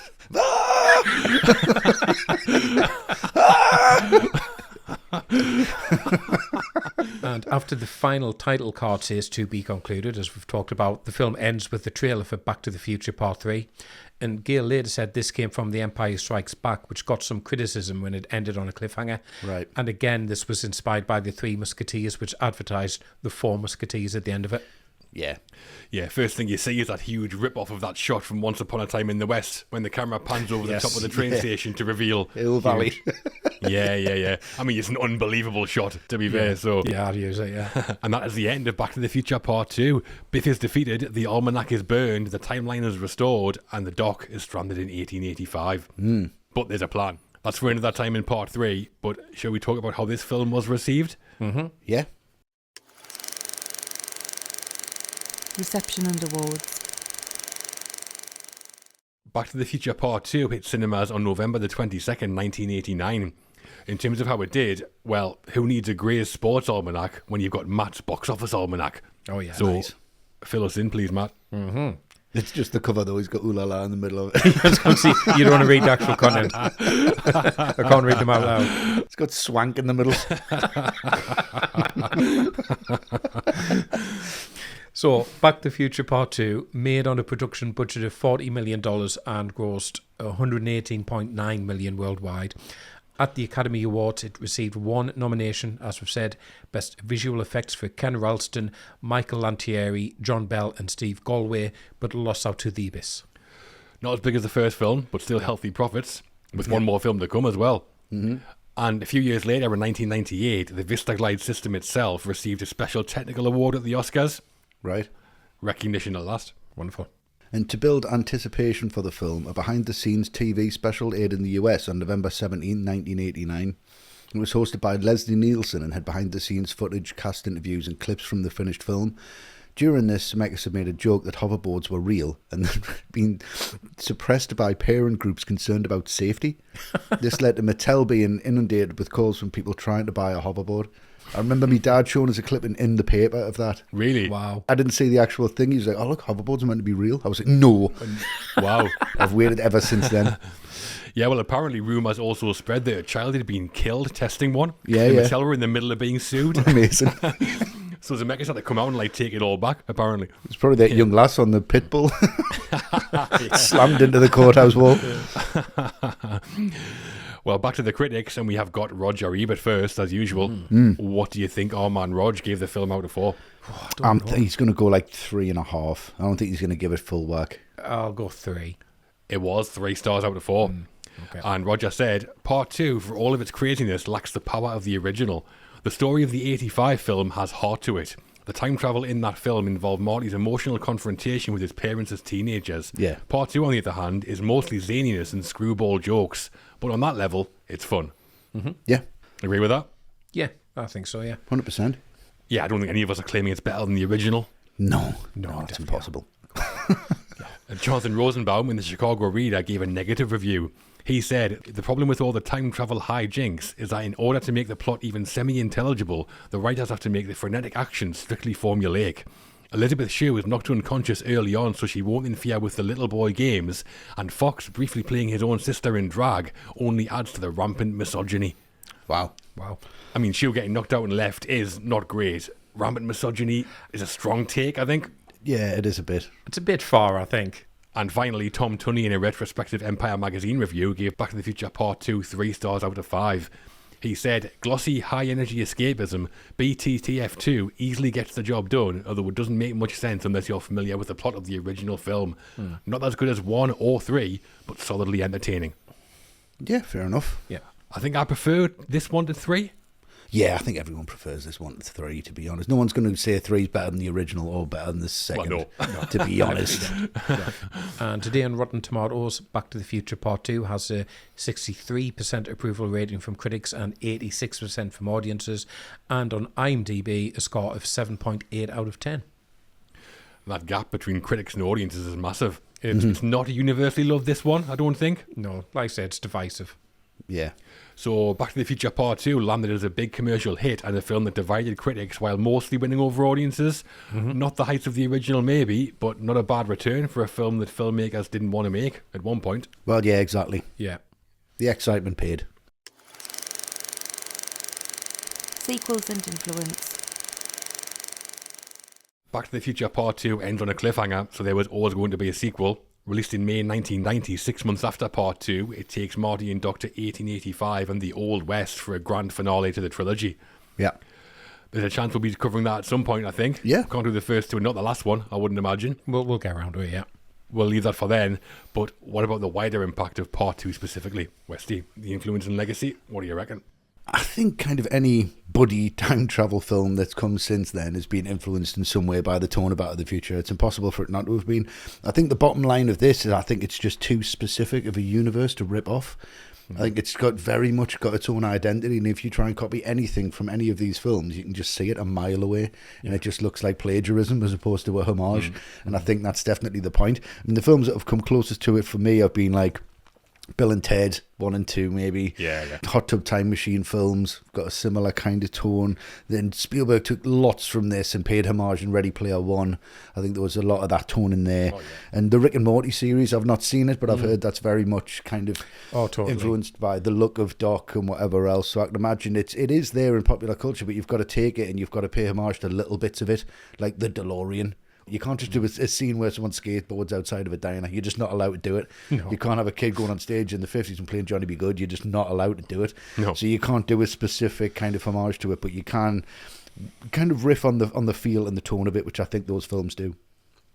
Yeah, I think for a film that doesn't have the critical or the audience love that the first one does, I still think the cultural footprint here does still have one.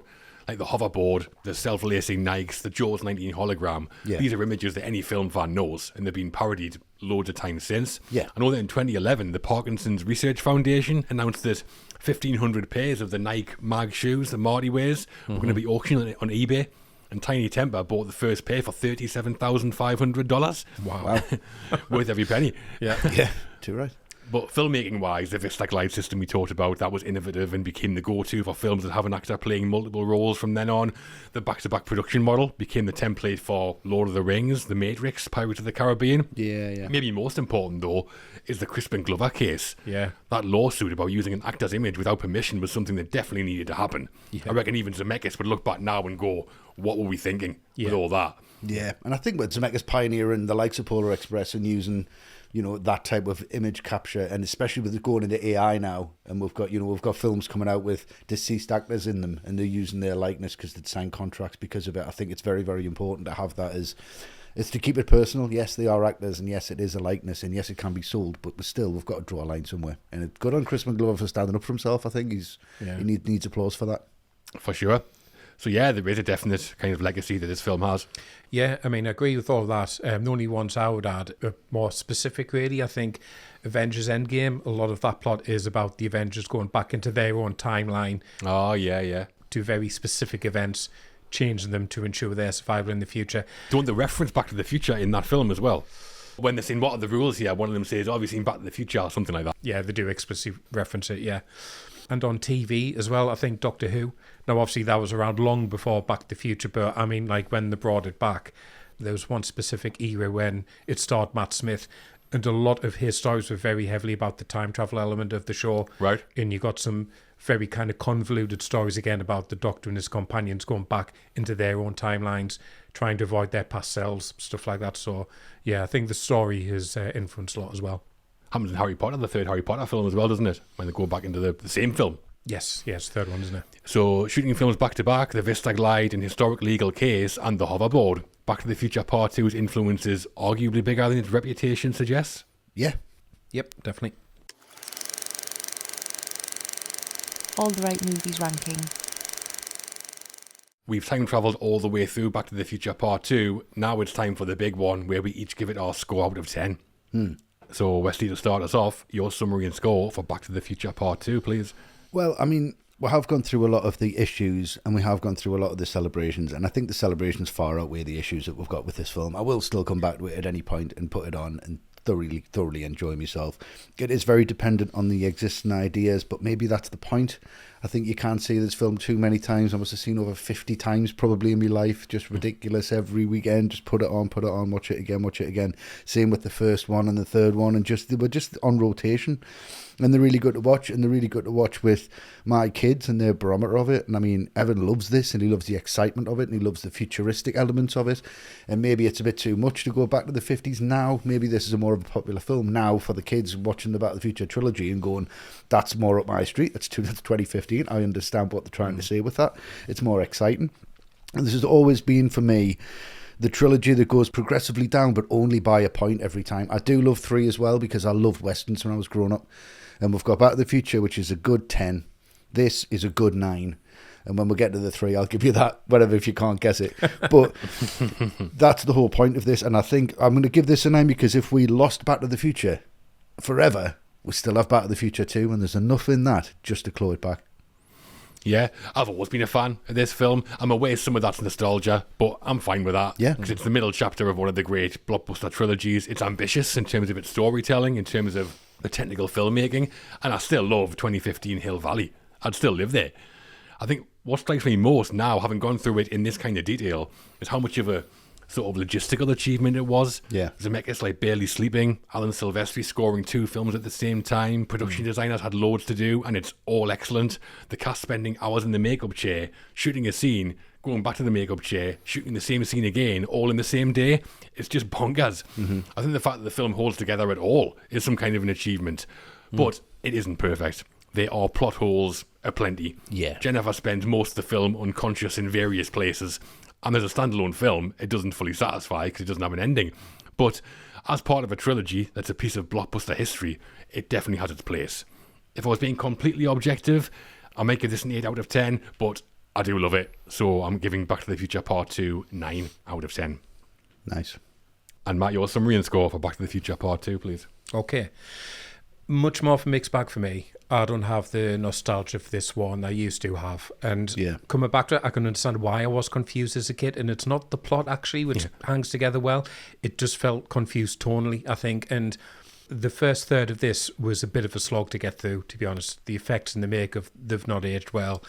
The performances are very cartoonish. Doc Brown is totally out of character.